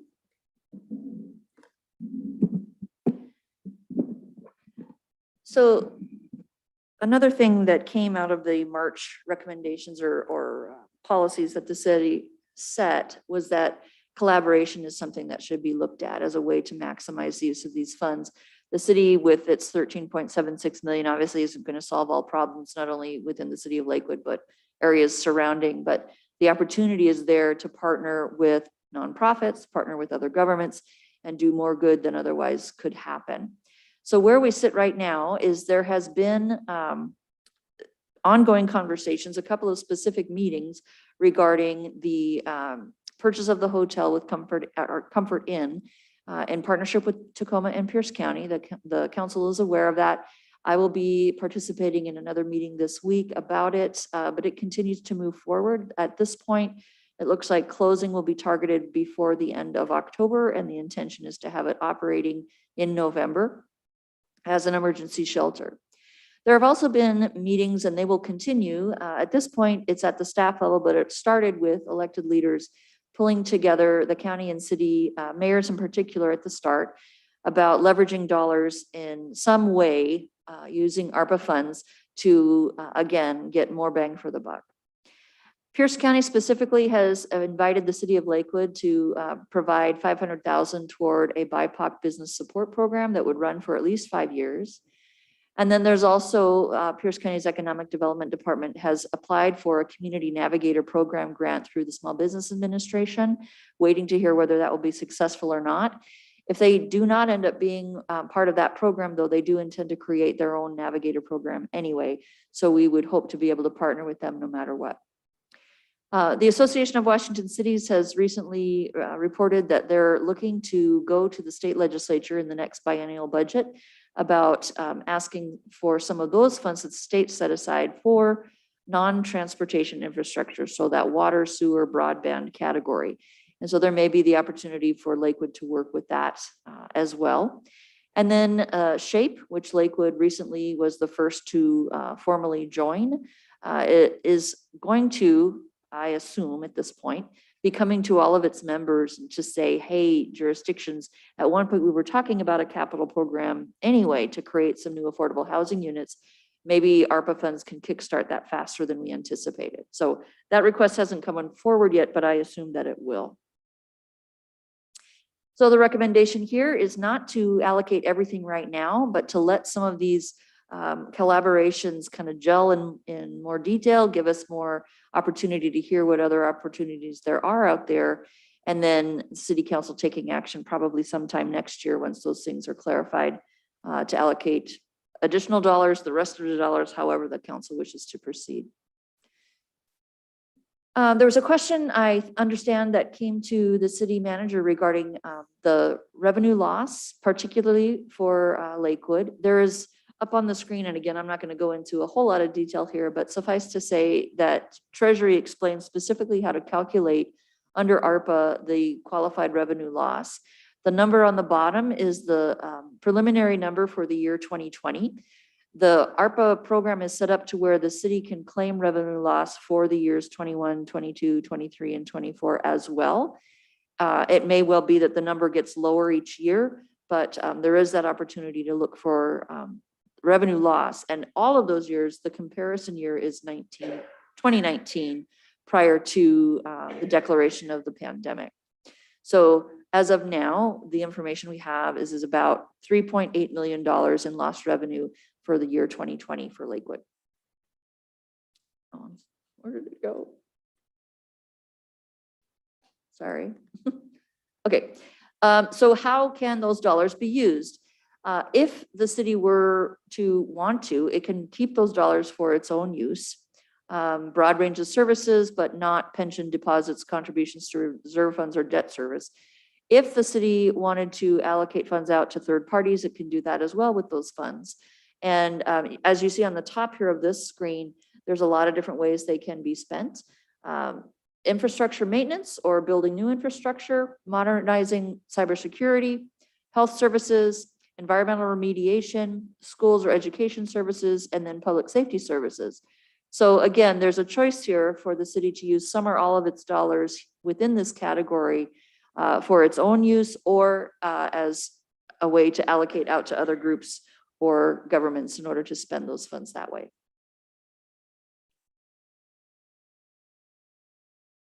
So to summarize all of the recommendations that have come before you tonight, adopt an ordinance that has, if nothing else, policies and priorities. It also, the draft ordinance that you have in front of you tonight does have recommended initial allocations, but again, that's something for the council to discuss. B, use the categories as set out by the Department of the Treasury for ease of tracking. C, set aside 10% of the ARPA funds for administrative costs. D, look at the qualified census tracts as ways to really target the use of ARPA dollars, and also maybe ways to leverage against other economic outreach or economic development or other ongoing programs that the city has in these parts of the city in order to maximize use of the dollars. And then don't use all of the funds or allocate all of the funds right now, because there are those collaborations that aren't yet fully explained or clear that the city may want to take advantage of once they are.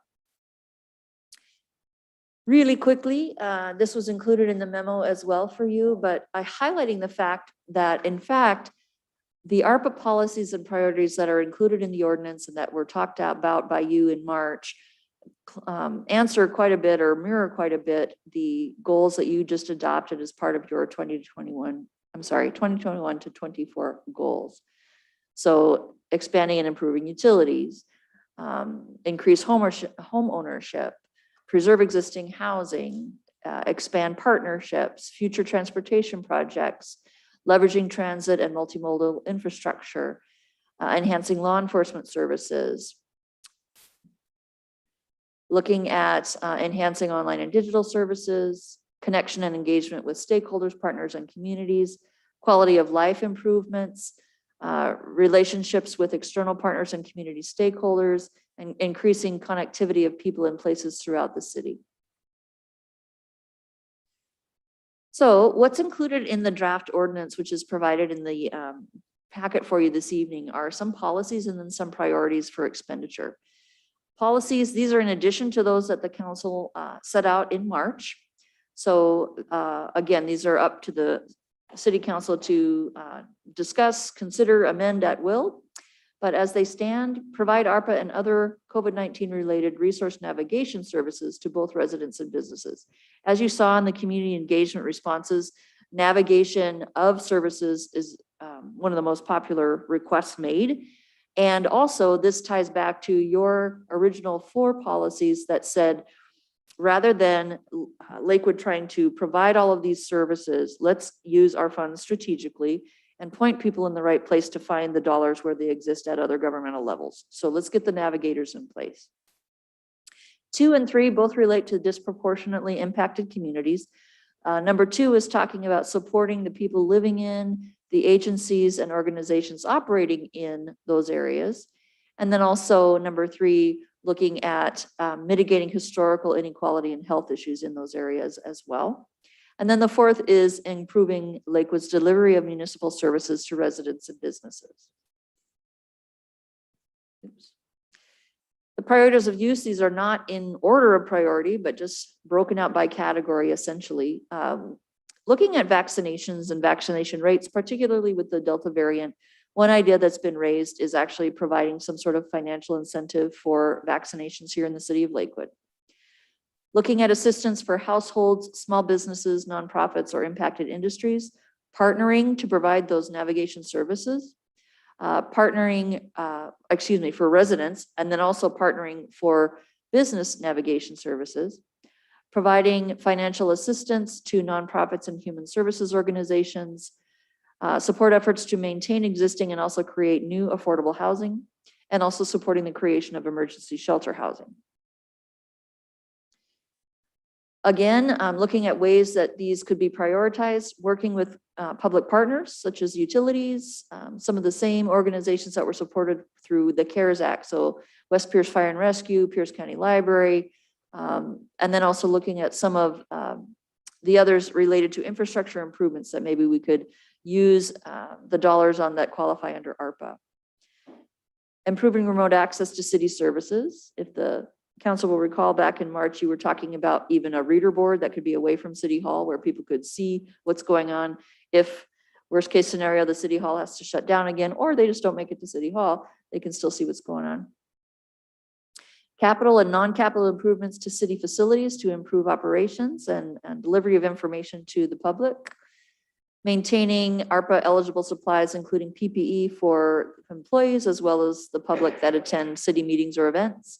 And then also reimbursing or lost revenue replacement for the city. This is pulled out of the sky, if you will, but with a little bit of background. It's not completely pulled out of the sky. Okay. This is breaking out by those 7 categories that Department of Treasury has set up, how these funds could be set aside in terms of different large buckets. So what you see is the name of that category, the share discussed in dollars, and then how that translates into percentages. A small amount set aside for that idea of the vaccination incentive in particular. That's what that 100,000 is thought to be for. Negative economic impacts, whether it be to people or businesses, 3 million. Services to disproportionately impacted communities. I'll come back to why that's kind of an odd number, but almost 3.6 million. Infrastructure, 1.5. The revenue replacement, which is that calculation only for 2020, It doesn't include for the other city years because we simply don't have those numbers yet. And then the 10% set aside for administrative costs. So if you kind of work backwards, the two numbers that we actually know right now are the administrative costs, which is the 10% of the total, and then the revenue replacement for the city. We have that number now. The rest of them are kind of playing with what the community engagement results were, where the interest was, as well as that idea of focusing dollars in disproportionately impacted communities, trying to make sure that funds focus in those parts of the city. These are the initially recommended allocations within your ordinance as it stands right now. Again, of course, this is subject to your amendment. But the top items are those that you've already either taken formal action on or are committed dollars for. So the Warriors of Change with Clover Park High School, which was done earlier this year. The purchase of the Comfort Inn, where Lakewood has talked about the $1 million contribution in exchange for a reservation of 12 beds a night for the 2 years it's an emergency shelter. The set aside for Community Services Advisory Board allocation, and then the Lakewood Police Body Camera Program for the full 5 years. And then the other one that's in there right in the middle, I'll talk about in just a second, but the bottom two are, again, the 10% set aside for administration and the 2020 lost revenue number. The rent and business utility payment arrears. I reached out to each of the utilities within the city, and what we heard through community engagement and our stakeholders is that people are kind of finding the rental assistance, but the utility arrearage for some reason is not getting taken care of as fast or as well. So the thought here is that the dollars would actually come directly from the city to those utilities rather than going to individuals or landlords, and just forgive those arrearages to whoever they are. Some of these are residential only, some of these are residential and commercial customers, but taking that off the table. So as people and businesses are trying to recover, they don't need to worry about this anymore. If you were to do this, as you can see, that is a subtotal of 10.177 million, which means there would be about 3.6 million left to be used for collaborative efforts, for other requested expenditures to be discussed in just a minute. But this is just what's in your ordinance for food for thought. This much longer list are things that we've received by result of our community engagement, as well as just organizations reaching out to the city and expressing interest. This by no means has been committed. These are not formal applications. These are just ideas and then very rough numbers that have been provided to the city just for informational purposes. And as you can see here, this far exceeds, even without the 10% set aside and the lost revenue to the city, this exceeds by almost $2 million what the city has received. So it's going to be a matter of calling it down, deciding what, if any of these, the city would want to allocate funds to. But these include public agencies that the city is a partner with. It includes nonprofits. It includes community services. It includes homeless services. So all of these are, or I will say almost all of these are laudable uses of the ARPA funds, but they need to be discussed in more detail and especially reviewed through the formal application process once that were to open up.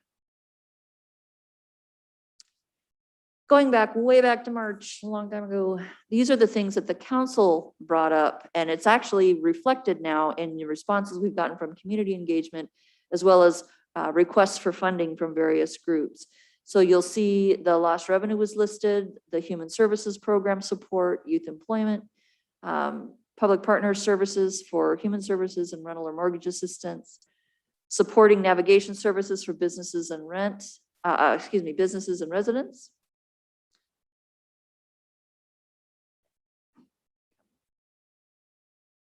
All right, there we go.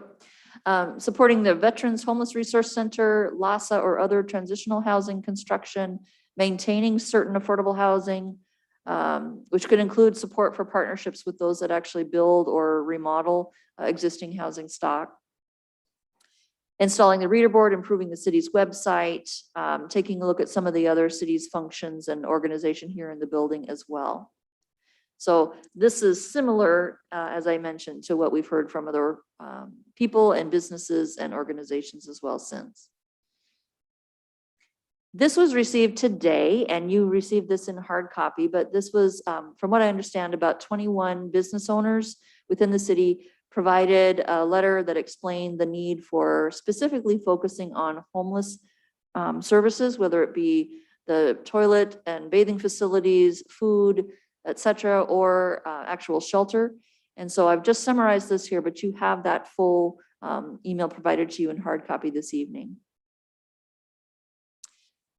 One thing that was also because of this that came to mind, I wanted to provide this information to you, but the county is working on what's called the Comprehensive Plan to End Homelessness right now. And there is a shelter plan that is intended to end street homelessness by November 1 of this year by providing additional emergency shelter beds. But then there's also this longer plan to end homelessness that the city is actually participating in crafting. One of the things that was provided information-wise to the county council this last week related to the creation of additional beds was the total needed per this year's point in time count. And so what you'll see there is Lakewood is listed as having 8 emergency shelter beds. I believe these are all provided by LAHSA.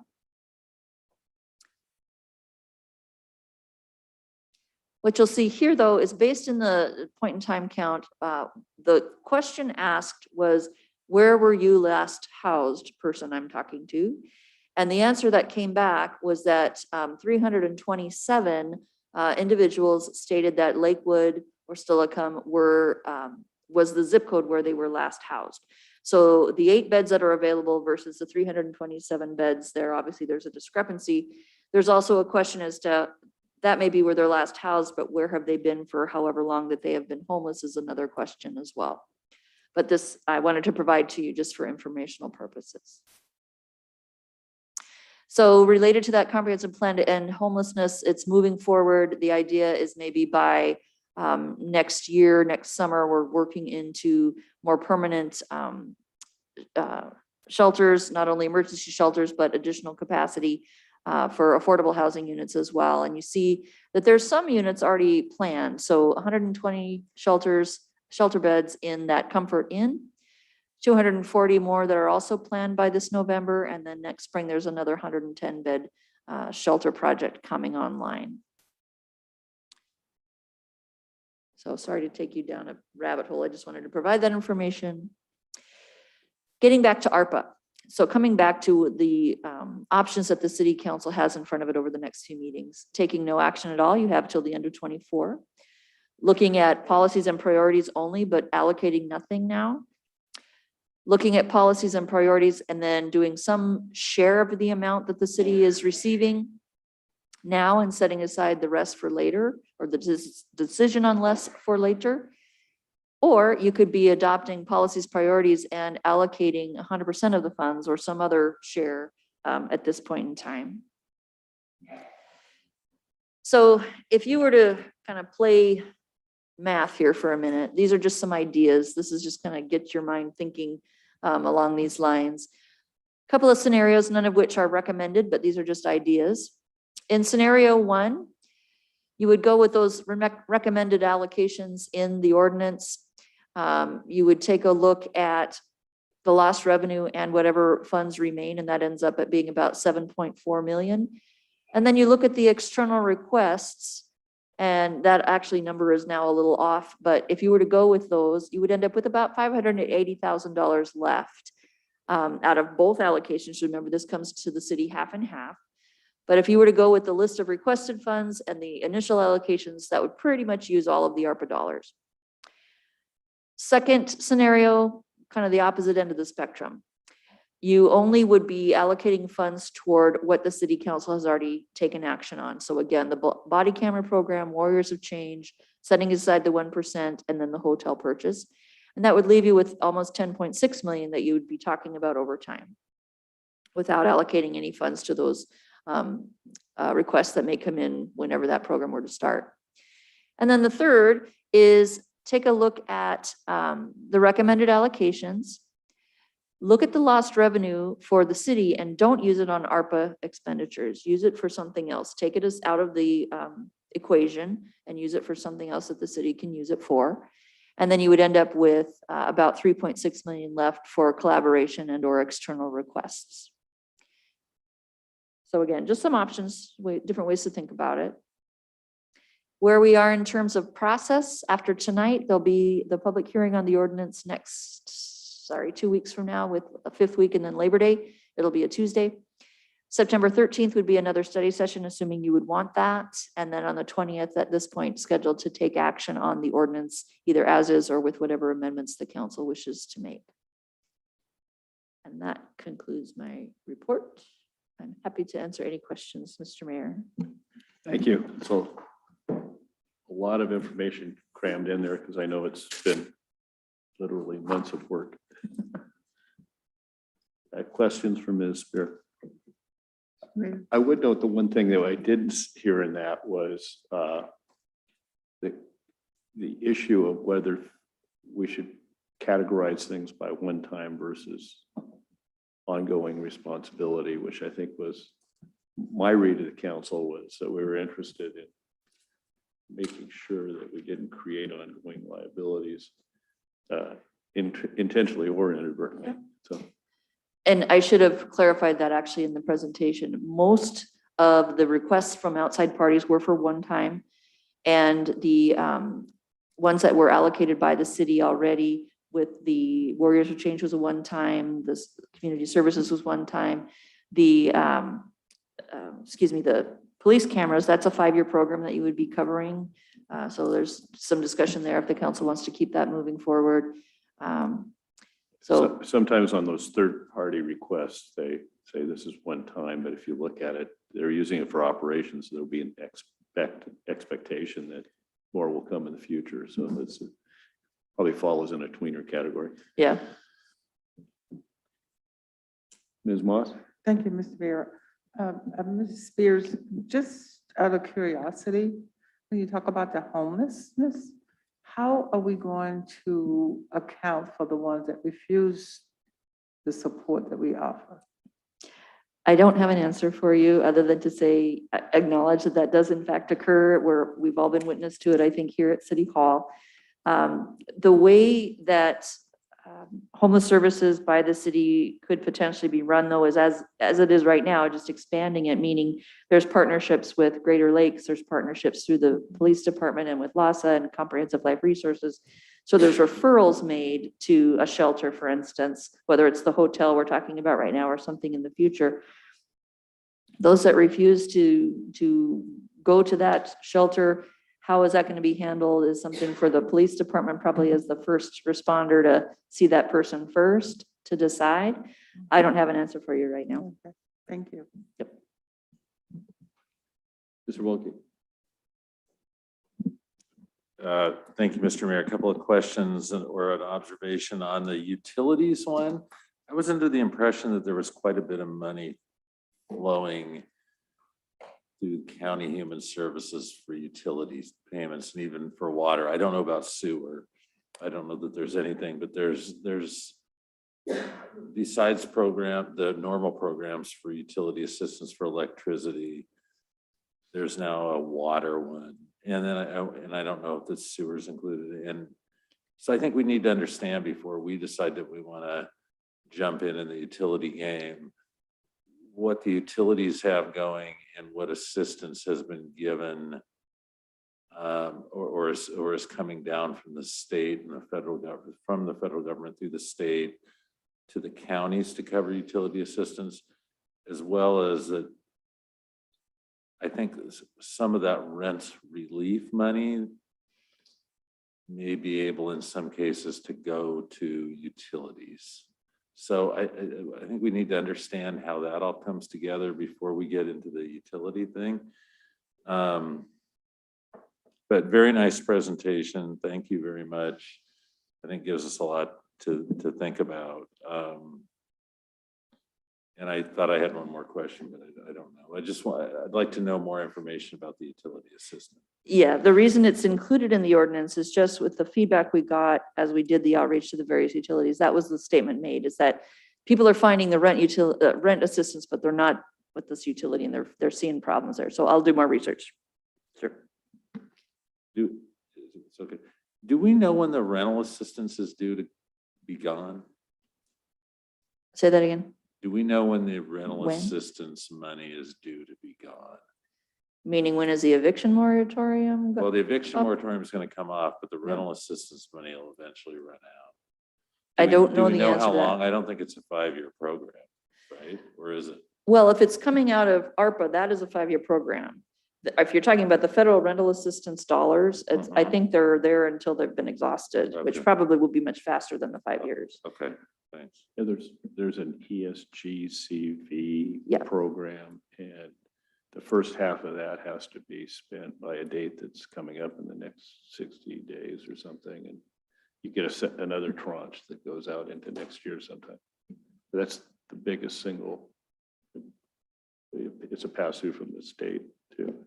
So, yeah, it's going to be a while, and there's a lot of money. Yeah. But it's not the 5-year program, as Tiffany indicated. Yeah. Mr. Branstetter.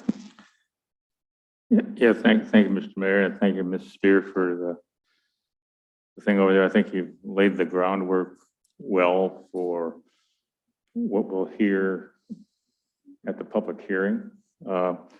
I expect that a lot of the folks that submitted ideas will come to expound upon them. I kind of agree with you, Mayor, that some of these look like X amount of dollars a year for 5 years doesn't seem like it's a one-time. It looks more like an operational thing, and we've kind of allowed for that somewhat by putting a portion of this money into the 1% community services, where those sorts of programs will be able to apply on an annual basis to be able to go and do that. I do appreciate the clarification about the advantages of investing in our 4 communities that are specifically spelled out in the ARPA Act, but needing to look for where can we make a meaningful investment that provides some durable, long-term benefit to those communities, not just some short-term services to be able to go and do that. And there are some ideas here that look like that. I think that I am supportive of the idea that we go into this looking at coming up with a policy and identifying some allocation of funds, but not all, so that we have some to look at going into the future, not just as funds available for partnerships, but available as funds because the pandemic isn't over. So that we go through and do that, and it may be a number that's in between options 2 and 3, when we decide what to do. I had, but I'm thinking that, we're got the public outreach we wanted and that we asked for. And I think that it came across well. There were a couple of surprises in the outreach of things that weren't there, but that just sort of reflects the way the community is thinking. Okay, and that's good. So I'm looking forward to the public hearing and then our next discussion, where we will maybe be able to also have a little bit more detail about a Lakewood resident who's in a targeted zone. What can they get from the county and what can they get from the state? Again, those are organizations that are developing plans at the same time we are. But, one of our intents is to be a little bit slower than them, so that we know and that we'll invest in the navigator piece to get our residents to their money. And I think that, you know, that's a strategy that I'd like to see. So I had just one question about the ordinance that I didn't understand, and that there's a section of the ordinance that says that it's an emergency ordinance, and it has an emergency clause in it. Mhm. That's, you know, we sort of ended our emergency declaration, the big one. So I guess, what is the purpose of that? Because I don't recall another ordinance that we've ever passed that had an emergency clause in it. That language is there reflecting the fact that the pandemic isn't over. Trying to remember if it was the county or the city of Tacoma, another ordinance that I used as part of a model was continuing to call this an emergency situation. When we come back again, I'd just like to know what the significance of that is and Primarily, what's the pluses and minuses of whether it's there or not there. essentially, it's the fact that it would be effective immediately, and so dollars could be allocated immediately rather than waiting a month. Okay, So if there was something time sensitive, it could happen right away. thank you, Mr. Mayor. Thank you, Tiffany. Thank you, Ms. Bear. I generally agree with your recommendations. Think they're well thought out. Personally, I share Mr. Branstedter's view that I think we should be reserved about distributions to see where the other money is and how we integrate with that. I would favor maximizing the revenue replacement to the city. Essentially, you're changing the color of money to make it more useful. And we have any number of infrastructure needs in the city, and that would take off we could always put it back into any program that that's ARPA eligible, but it would take away some of those restrictions, allow us broader use, and both in subject and time. So I'd be in favor of that. And I think to put this in context, there are truly massive amounts of federal money, state pass-through money, and $170+ million coming through the county that you really can't, unless you stacked up $100 bills, you really couldn't appreciate how much money this is. It's flowing. And it dwarfs what we're getting by comparison. So we're going to be putting some grouts in the cracks, but we're not going to be solving homelessness. We're not going to be building major affordable housing. We're not going to make all businesses whole, but we could do a lot of good if we're, I think, kind of reserved in our approach, careful, and research where we're putting our money. So you've did yeoman's work getting to this point, and I hate to say that you're going to have a lot more work to do. Thank you, Mr. Mayor. But Mr. Bolke and I have both seen the tsunami of requests come into the county. I bet. I think you could safely, if you wanted to describe it, you could start out by excluding the handful of entities that haven't asked for money. Yeah. So any number of worthy causes, but a good portion of them aren't even eligible. And for those of us who followed that, you can see that Treasury has tightened up, and some things that were thought to be eligible are no longer eligible, including some of the things the county council wanted to do, and some of the ways that the city council of Tacoma was going. Yeah. So we've got to be careful as we go down that road. Mm-hmm. So thanks again for your hard work and the work you are about to do. Thank you. And I'd also say thank you to Mr. Thielen, who did a lot of work with reaching out. I think he reached out to at least 45 different organizations or individuals and talked to 30 of them. So nicely done. Thank you. Thanks.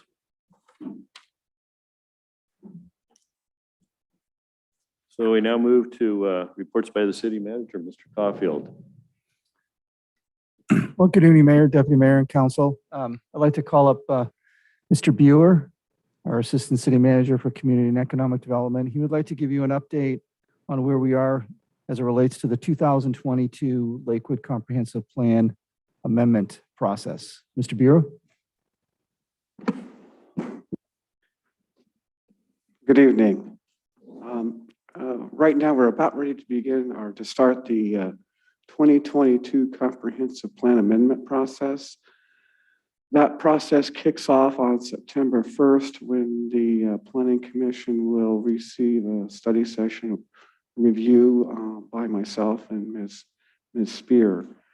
Right now, we have identified 6 areas that we would be looking at. The first is a review of the zoning policies and code related to tree preservation. Another one, which is more of a land use change, is there is about a 3-acre site behind St. Clair Hospital. When they had their master site plan approved many years ago, they had to set aside those 3 acres to protect an oak preserve. So one of the prison requirements is to go back and change that to open space zoning. And the reason we're doing that is because once I leave, nobody knows anything about it. And so the idea would be to go ahead and designate it as something like open space on the land use plan and zoning maps. The third amendment is to update the Tillicum neighborhood plan. That plan was approved back in 2011. Some of the programs and policies have been done, and some of them have not been done. And so we would like to revisit that with the neighborhood as well as with Commission and Council and update the plan. The next item is a review of the zoning policies related to housing. Some of this came up previously with the City Council in review of this past year's zoning amendments, specifically what to do with duplexes and triplexes and single-family zones and other low-density residential designations. I'm also suggesting that we do this in light of HB 1220, which requires the cities and counties to update their housing elements. And there are some pretty significant updates the state is asking of us. This may turn into a 2-year process given some of the complexities involving housing issues. But the idea would be to incorporate the city's CDBG consolidated plan in as much as possible in with the housing elements, since much of what the state is asking for is relevant to the consolidated plan. So that is a part of what we're working on. Specific details beyond that, I really haven't gotten into, but that gives you sort of a general gist of where we're headed. 1220 also talked about accessory dwelling units. We've already met that compliance, so that's not an issue. The 1220 adopted or the amendments to the housing element really are probably not going to be due until 2024, when Lakewood will have to certify its comp plan before the Puget Sound Regional Council. But I would like to get in front of this rather than wait to the last minute, because housing is such an important issue. I thought we would spend some time on the early phases of this so that we're not caught out later. I do expect the legislature to come back in and talk about housing some more in this next upcoming legislative session.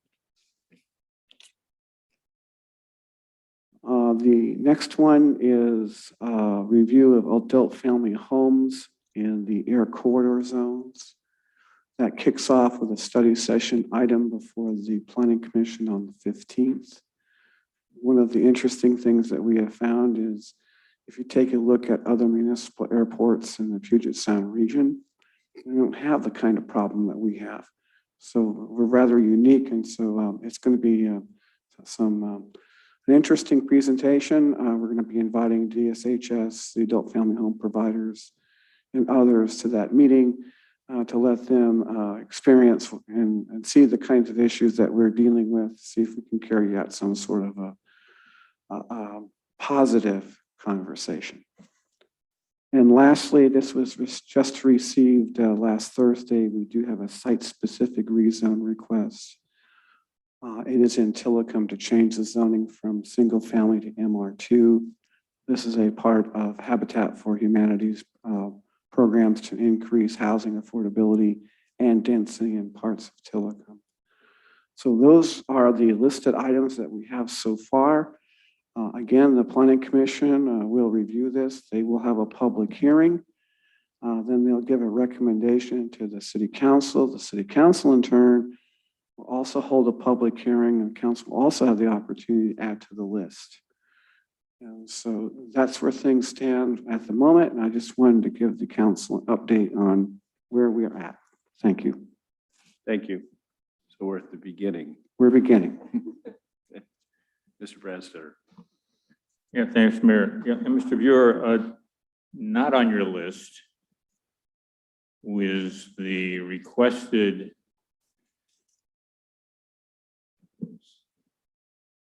second look for refinement at the climate change chapter that the Planning Commission requested that they be able to have as a part of this next cycle. It was, at the time that they forwarded us the major portions of the chapter to do that. And I would like to honor that, because it seemed that their other option was to not recommend that forward to us to approval, because if they thought they weren't completely done with it. And I would like them to have the chance to look at whatever elements of that they would like to see where there were some things missing, or if there are some things that they would like to be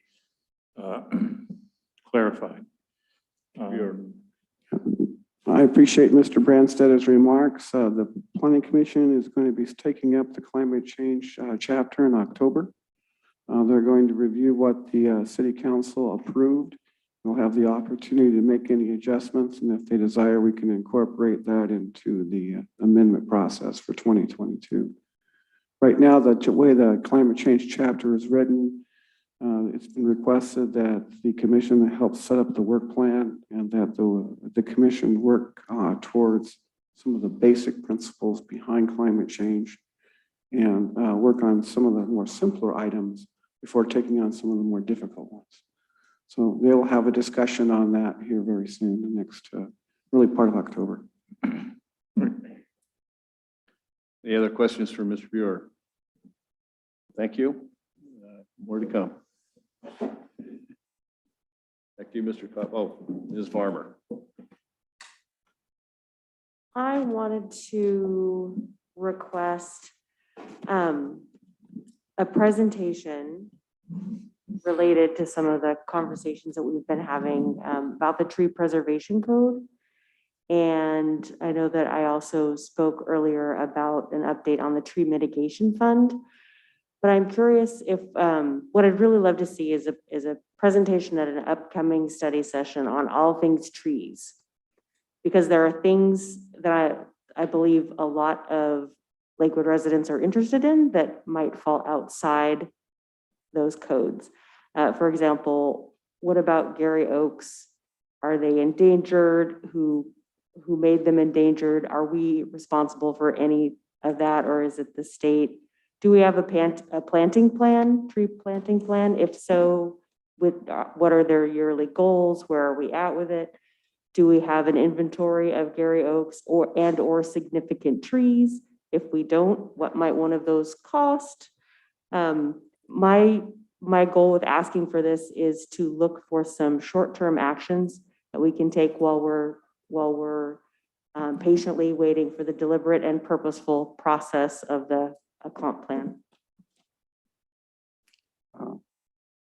I'll speak to the city manager, but I don't see that being an issue. All right, thank you. Back to Mr. Caulfield.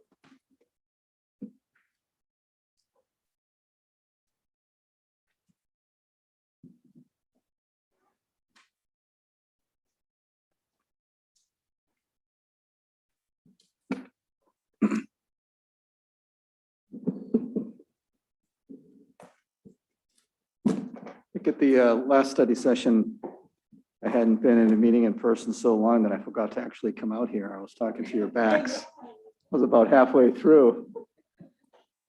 So I attribute it to a senior moment though. So I apologize from about a month ago when I did that too.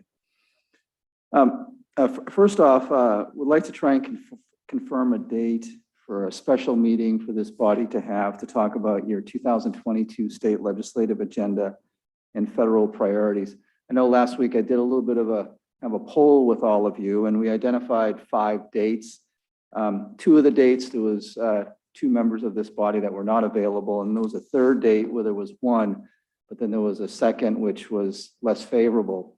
So really that left 2 dates, one being Wednesday, October 13th, and then the other would be Wednesday, October 27th. My recommendation is, even though there'll be 1 member missing, my recommendation is a Wednesday, October 13th for 2 reasons. One is that it's sooner rather than later, because then we want to try and schedule some time with particularly with our state delegation, sometime in early to mid-November. So I think October 27th would be too late. And then secondly, on October 13th, we will actually have our full complement of our government relations team. We'll still have a complement on the other date, but we just won't have a full complement. So again, my recommendation is the special meeting would be on Wednesday, October 13th, right here in the council chambers, and it would begin at 6 p.m. So Mayor, I'll look to you and the council. Okay, I got 1 thumb up. All right. 3. All right, good. We're good. All right. Thank you, council. I appreciate that. We can't hear Jason. He's making hands. Yeah, Jason is the one that unfortunately, the deputy mayor didn't make the cut. So, but he can zoom in. Get a whiteboard. We wanted to also let you know, unfortunately, we only had 6 people sign up for our Citizens Academy. And so just given, I don't say it's a lack of interest, I just think people just aren't ready to come together to do something like this. So we are not canceling it. We are postponing it. And we're going to look to re-engage the community later on in the early part of 2022. Also wanted to let you know that the chief and his team, the police chief, Mike Zaro and his team, are looking at putting together a standalone abbreviated version for high school students, as well as maybe even some younger youth in our community again. So more to follow on that. But again, I'm sorry that we only had really 6 people who showed any interest in attending this time around. It is a very popular program. I know the last one, I think we had 25 participants, which has been kind of an average. Western State Hospital, DSHS did get back to us, I believe it was last week, and they have scheduled an in-person open house, and we put this on your calendar, which is a week from tomorrow, Tuesday, August 31st, from 5:30 to 7:30 p.m. at Custer Elementary School. And then they have also scheduled a virtual town hall via Zoom 2 weeks after that on Thursday, September 9th, beginning at 6 p.m. And we'll make sure that you have that Zoom link on that as well. I think as I mentioned real briefly last week, it was appearing that we were not going to be awarded funds from the Defense Community Infrastructure Program grant. Well, that was confirmed, unfortunately, and we were not selected. There were 13 projects that were selected. I guess a bit of a good news is that actually 2 were from Washington State, Naval Base Kitsap and Naval Station Everett. Actually, out of the 13 projects, 7 of them were naval facilities. And the key areas of focus were actually in the areas of utilities, docks, a fire station, and flood protection. The administrator of DCIP, which is the Office of Local Defense Community Cooperation, or old DCC, is going to be having a debriefing sometime after September 24th. And our team will participate in that so we can find out, exactly, why our project wasn't selected. However, I do have potentially some good news on the other side of the coin there. in that, I think as you're aware, this project, this funding was for the second phase of our JBLM North project, coming out Northgate to Edgewood, and then to Washington Boulevard up to Interlochen. Well, on a parallel track, we also submitted for a TIB grant. Early last week, I think it was on Tuesday, TIB actually called Mr. Busich, our Public Works Engineering Director, and said, hey, if you're awarded this money, would you be able to bid that project out in January or February of 2022? And of course, the answer is yes, because we're ready to go. And by the way, that phone call did not occur just out of the blue. It's because of our ongoing relationship with TIB. And I think I had pointed out earlier that we invited them to come a tour of the city earlier this summer and see our projects. So while it's not a guarantee that that project will be funded, that was certainly some good news, the fact that they reached out to us to see, certainly at the staff level, if we would be ready to go. So the answer on that was affirmative. I want to thank our communications manager, Jim Capriva, who's standing behind us. He's was contacted by Q13 late last week and is helping coordinate the city of Lakewood accept donations for the Afghan refugees that are expected to come into the Puget Sound region here in the very near future. Actually, they're probably already here. I understand about 2,500 are expected to come into our area. So right out front during business hours and right in the entry area, we have a bin, and we're accepting all kinds of donations for folks, primarily focused on household essentials. And if you want to come by and drop some things off, please do. We would prefer that it be new stuff rather than used or old stuff. Just as a courtesy. The last item I'd like to bring up is, unfortunately, we received, I want to say notification, because we were not asked. We received notification on Friday that DSHS is going to be releasing a level 3 registered sex offender, which under state law is defined by the state as somebody who's most likely to reoffend, from, of all places, Eastern State Hospital, over by closer to Spokane, into an adult family home business on Onyx right here in Oak Brook within Lakewood. Without getting into the details, obviously this individual's background is a bit, I shall say, a bit concerning. We did communicate, actually our police chief communicated with DSHS that thank you for the notification, but we do want to go on record that we do not support this, and we would ask that you not place this individual into Lakewood, particularly into a dense residential neighborhood where there's a lot of children and families. And for this individual, I would say all kinds of opportunity. We have also communicated to DSHS that we don't believe that they're following the Senate Bill 5163, which was adopted by the state legislature and went into effect earlier this summer, that requires that any types of those releases, they go back to their county of origin. And this individual's county of origin, as best as we can tell, is Okanagan County.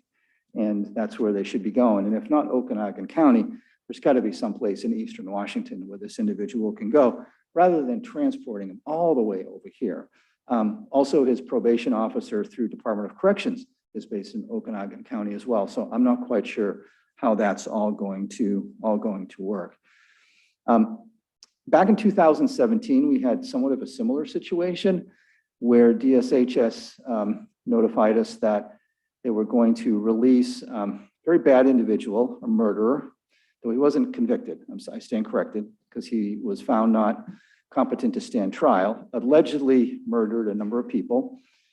And so DSHS had proposed to release him from Western State Hospital. He had transitioned from a forensics facility to a civil commitment facility for a short period of time. And then likewise, they were going to move him into an adult family home in Oak Brook. Thankfully, back then, we did two things. One is our state legislators from the 28th district got actively involved and were able to stop that from happening. And that did not happen. Likewise, that was an impetus for this body at the time to actually make some changes to your code regarding the the city's ability to try and regulate adult family home businesses here in Lakewood. Subsequently, DSHS and the state challenged us on that. We lost in Pierce County Superior Court. Judge Martin, she ruled, and I will say rightfully so, because the state statute is pretty clear that local governments, cities and counties have no regulatory authority whatsoever as it relates to adult family home businesses. However, the state legislature does. And again, that was some good news because, over the last 4 years, our state legislatures have been working to try and get some change in state law to try and address the proliferation and overabundance of not just adult family home businesses that we have in Lakewood, but also the folks that are being released into those facilities. And here we are again. About 2 years ago, DSHS released, not my words, 4 sexually violent predators from McNeil Island into an adult family home over by 88th and Custer. And quite frankly, the madness seems to continue. Just as we did 4 years ago, we have reached out to our state delegation from the 28th district again. The good news is that they have taken some action. Earlier today, our 2 representatives, Representative Levitt and Bernowski, actually met with DSHS to communicate that please do not release this individual, this very dangerous individual, into an adult family home business, again, in the middle of a neighborhood. That is no good is going to come from that. We are still trying to track down some information from DSHS on, okay, why adult family homes? Why all of a sudden are adult family homes continuing to be a place to place individuals who do not belong in adult family homes? And the reason I say that is because in the 1970s, or there's about, the state set up adult family homes to care for the most vulnerable in our community. Folks that wanted to stay in the neighborhood that they grew up, but they just couldn't, and so they needed help. It was clear that it is not a dumping ground for sexually violent predators, for people being released from state hospitals, from jails, and the list, registered sex offenders, and the list goes on. And certainly we have some recent examples of how not only the state has been trying to do that, but also the results of that, what can happen there when that happens, including a recent murder in an adult family home business where an individual who had, like a week or 2 prior, been released from Western State Hospital and then using a coffee cup murdered another man who was about to be released to be returned to his family because he was going through rehabilitation. How sad, how sad. Yet we continue to deal with this. We continue to deal with this. I will also say that, the state has actually created facilities for folks that need that kind of, I will say, 24/7 either treatment or to be looked after. And they're called essential service facilities. And that was something that the state legislature established about 4 or 5 years ago. Matter of fact, there's one in the process of opening here in Lakewood. The city's hearing examiner, through Mr. Buer and his department, issued a conditional use permit. They're in the process of finalizing their management plan, which again, the hearing examiner has mandated to be done. And then they hope to break dirt later this fall, and then they'll be open. I can't remember the number of beds offhand. It's no more than, I think it's 16. And so there are plenty of places, or there should be places for individuals like this, as opposed to adult family home businesses. And then lastly, we are developing some kind of a statement or some background information or talking points. I'm not quite sure what we're going to call it here over the next week or so, because we need to have that available to communicate to our community, particularly in the Oak Brook neighborhood, about what's going on. According to the state's notification, this individual is expected to show up at this doorstep on, I believe it's Monday, September 13th. If so, it's September 13th. I believe that's a Monday. So that's still about 3 weeks out or so. So that's where we are. So again, the 3 follow-up items that we're focusing on right now is hearing back from our state legislators to see if they can stop this. Secondly, following up with DSHS and trying to figure out and find out from them, why an adult family home business? Are there other adult family home businesses that you're characterizing as having the ability to accommodate registered sex offenders? Because that's new information to us. And then lastly, some kind of a messaging that we can have for our community in regards to this individual. So I know it's a little bit long, Mayor and Council, but again, this has been going on for a while and it's very, very frustrating. So with that, that's my report. Questions, Mr. Volkey? Thank you, Mr. Mayor. A couple of questions about what does our law say about how far registered sex offenders can live close to a school or a park or anything like that? Yeah, Councilmember Bulkey, there are rules there. And if he's being placed there, I'm sure they're complying with it. But also this individual would need to register with the Pierce County Sheriff's Office. And by the way, this individual's last crime, if you will, was when he was released recently someplace else. He failed to register. So, but yes, Councilmember Oki, there are rules that level 3 would need to comply with. Okay, so when we know the exact location. We do, Councilmember Boki, and that's important because our police department, under state law, they will do a knock and talk on registered sex offenders. If I recall, it's once a month. Level 2s is once a quarter, and then level 1s, which is quite frankly in abundance, not just in Lakewood, but just throughout society, throughout our region, once a year. So we'll check if they comply with all the proximity to children. Yes, sir. Okay. Ms. Moss? Thank you, Mr. Mayor. Mr. Caulfield, when I attended the North Neighborhood Association meeting a couple of weeks ago, we talked about the Washington State Hospital having their virtual meetings, and they would like to be notified when that's happened. And I think his name is Jason. That's the chair of the North Neighborhood. I can't recall, but he would like the information. They would like to be a part of that. When we get to that point, we can do that. As a matter of fact, the reason that the North Lakewood Neighborhood Association formed was because of the incident back in 2017, actually. Yes. So they would like to. You might remember that very large and well-attended meeting at the Yes. Elks Club. I definitely. Thank you. Welcome. Ms. Farmer? I was not a part of the 2017 effort, but I want to advocate for the city council gearing up and joining with our state legislators to whatever it is that we can do.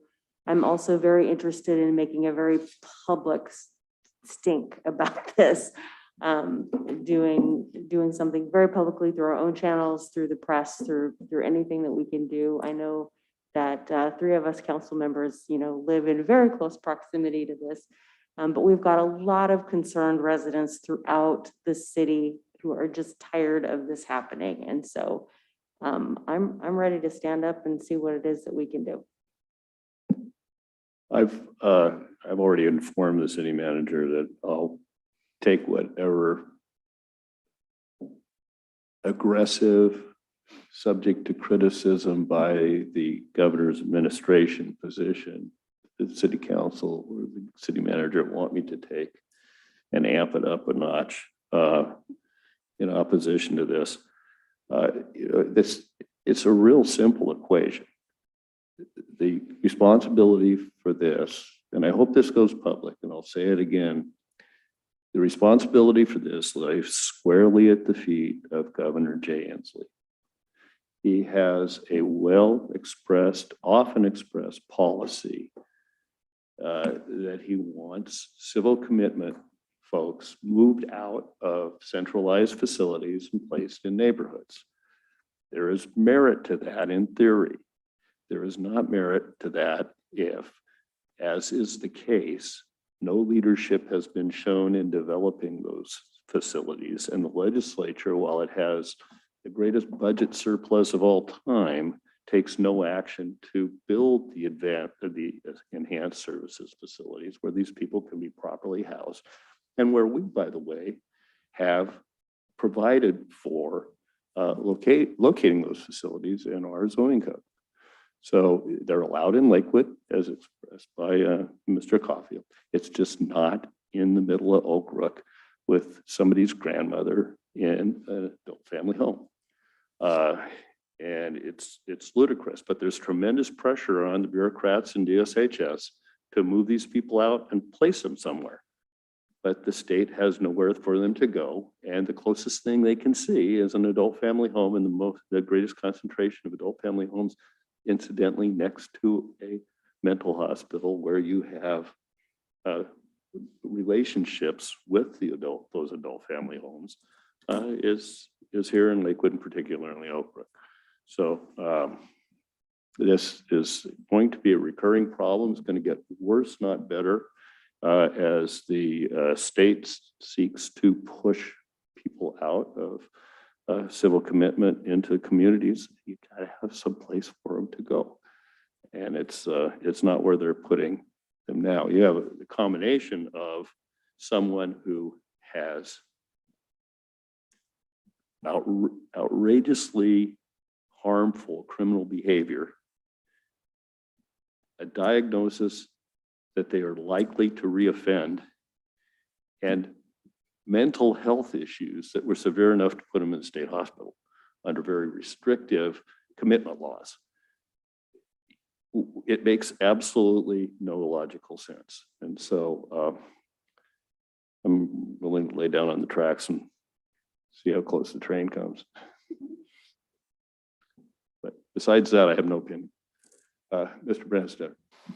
Yeah, I do think that we need to be very vocal, and we need to be focused on this particular case, but also more broadly, because when we look at 6 years from now, when Western State Hospital is looking to do its divestiture of civil commitment patients, we really want to make sure that the state has places for them to go, and that they have a process for determining where they should go that's in line with county of origin and other statutes to be able to go and do this.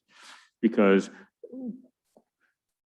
we could be looking at a wave of folks with a variety of problems, some of which could appropriately go to an adult family home, but others not.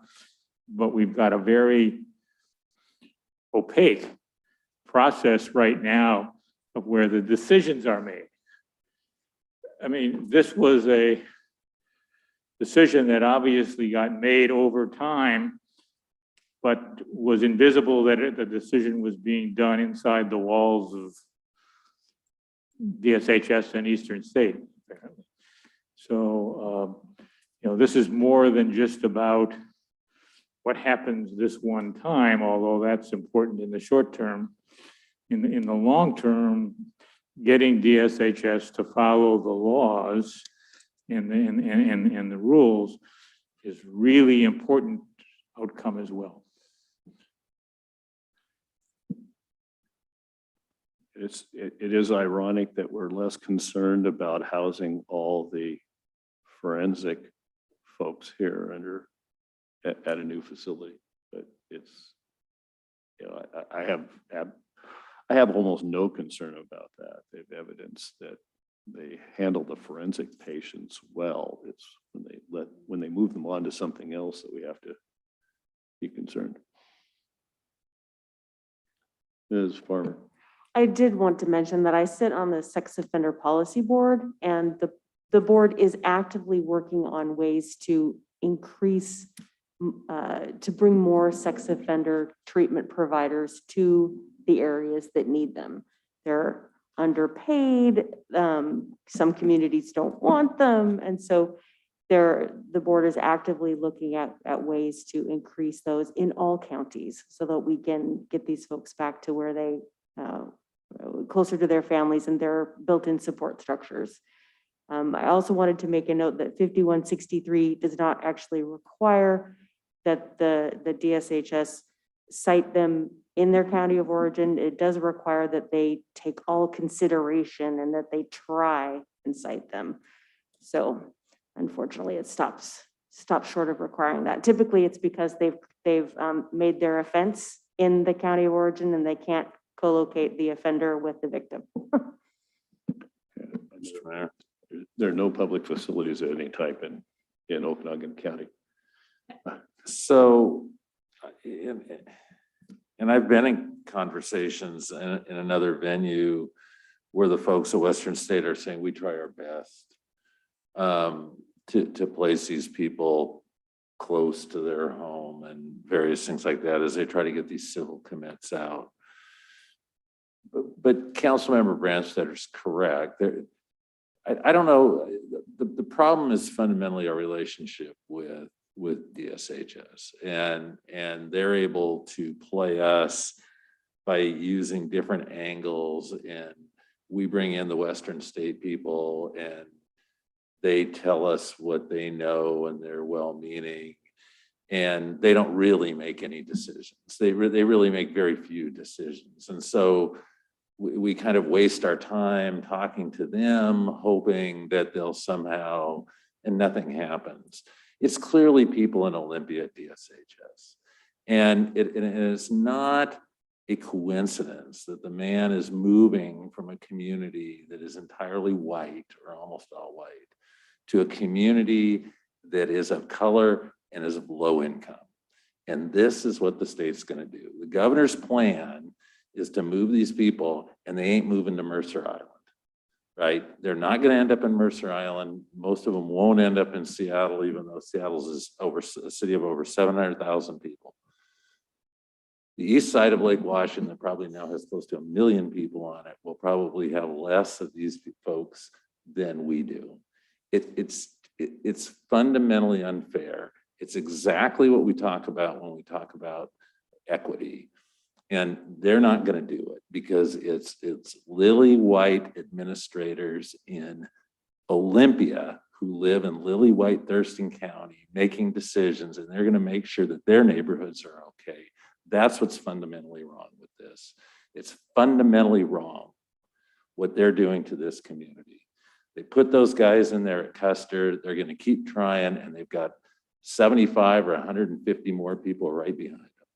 And we're going to end up with half of them or a third of them, where we're less than 1% of the population in the entire state.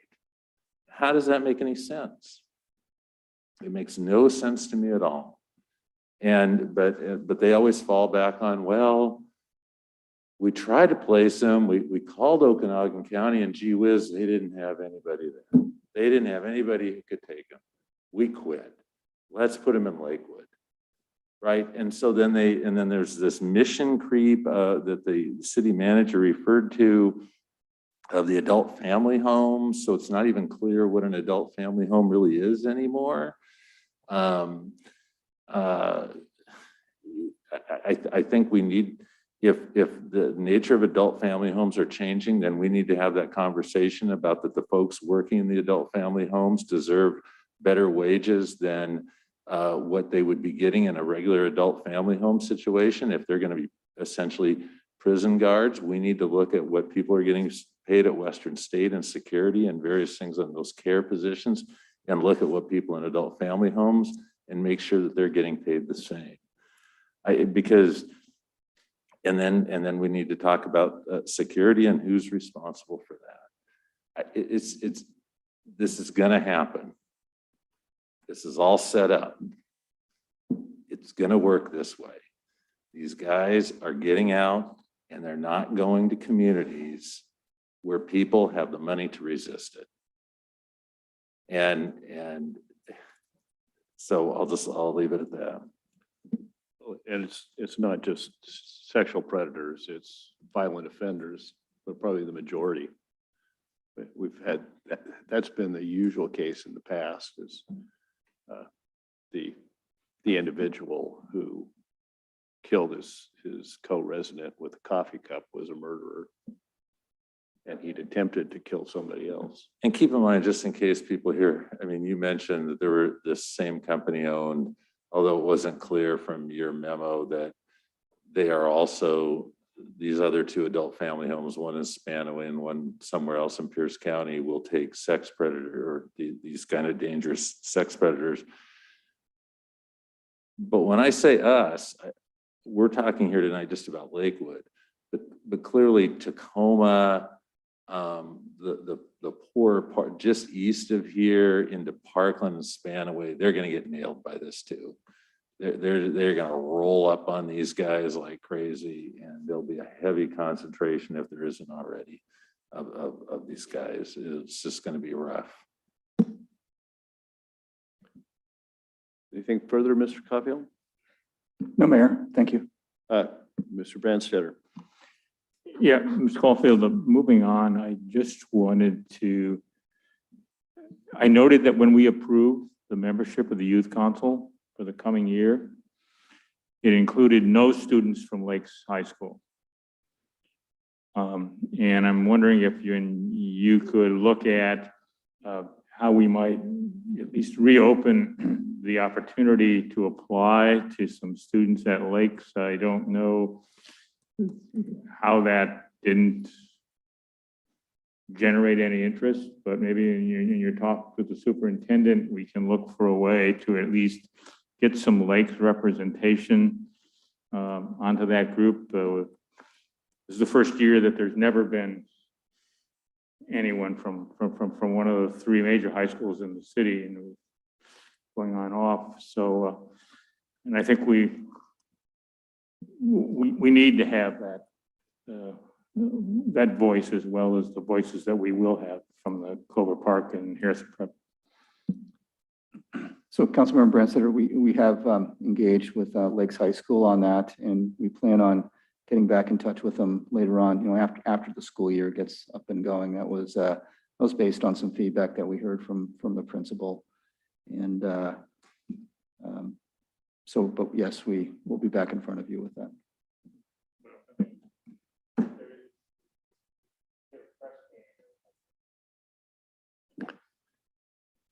All right, we'll move to council comments. I think Mr. Whalen's dropped off. Going to have him mime it if he's still around. So. All right, Ms. Voss. Thank you, Mr. Mayor. Mr. City Manager. I have a request. We've had a lot of discussion about our youth and activities in the community for the youth to do. And I would like for a refresher, and also I think would be very helpful for our new council members, if we could get a list of the activities that we've provided for the youth in the past, and as far as what we are doing in the present, and if we have anything planned beyond COVID to help us answer some of the questions that are being asked of us in the community. Thank you. That's it. Mr. Branstetter. Mr. Bulkey. Is Bell. Yes, that's a no. Yes, that's a no. Talk to the hand. It's ominous. Ms. Farmer. So on a lighter note, I'm the liaison to the Parks Recreation Advisory Board, and we have our summer social tomorrow night at Alan Billingsley's house, and I'm very much looking forward to it. And my family has had the opportunity, the distinct pleasure of visiting Sugar Bones, a new Mexican restaurant in Lakewood near our house. And we sadly call this place where they're at, where restaurants go to die. And we are hoping against all hope, and we are visiting there quite frequently so that they don't die. It's a fantastic restaurant. They've got a mole that is Where is it? Amazing.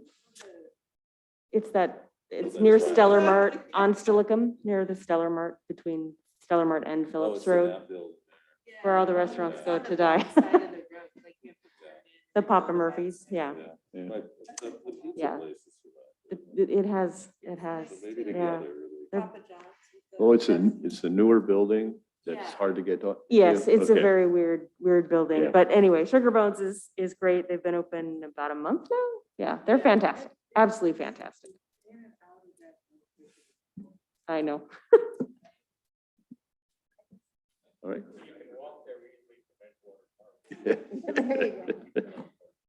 Can I add something, There's Mr. no- Mayor? But there's no place to park your boat. No, there's not. Since Councilmember Farmer spoke of Sugar Bones, I would like to also, I forgot, I went to Craft Theory, I believe. So it's right on Gravelly Lake. It's a brand new business. It's like a art class plus retail for local artists to do, to sell their stuff. And my daughter and I had the best time taking an art class, and we're gonna take some more. So it's very cool. You should do it. Oh, she was awesome. Yeah. So on a land use note with Western State Hospital, I saw some correspondence floating around regarding the disc golf course and signs and everything. And there's some misinformation that's included in that. I was personally involved in the termination of the county's lease for the golf course, which occurred in 2018. That was a business decision. The county leased the golf course, or at least about 8 holes of it. Some of it was on private property overhanging Stillicum, from the state. And the Department of Enterprise Services controlled the lease. DSHS nominally owned the property. The disc golf course was a squatter on land that was not leased to the county.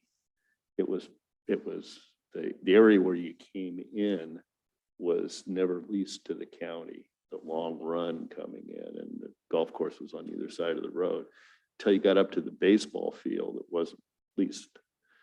So the county wasn't operating, had no relationship with the disc golf course. The city didn't have a relationship, except they gave them some chips every once in a while. DSHS let it go because somebody was using it and they didn't care. DSHS during that lease project indicated that they wanted to have a lease arrangement with the disc golf course, and so I formalized the arrangement. That was in 2018, and next thing I heard about it is now that it appears that they're slowly moving in that direction, and they want to do it on a greater scale, but they have never been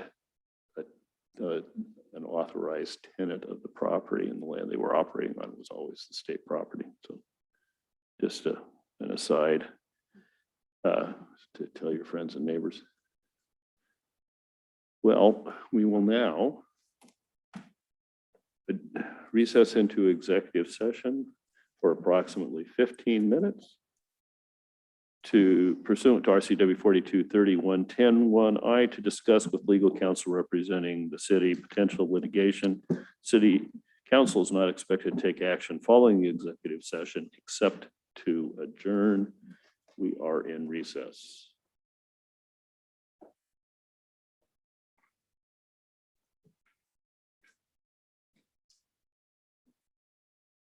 Go on.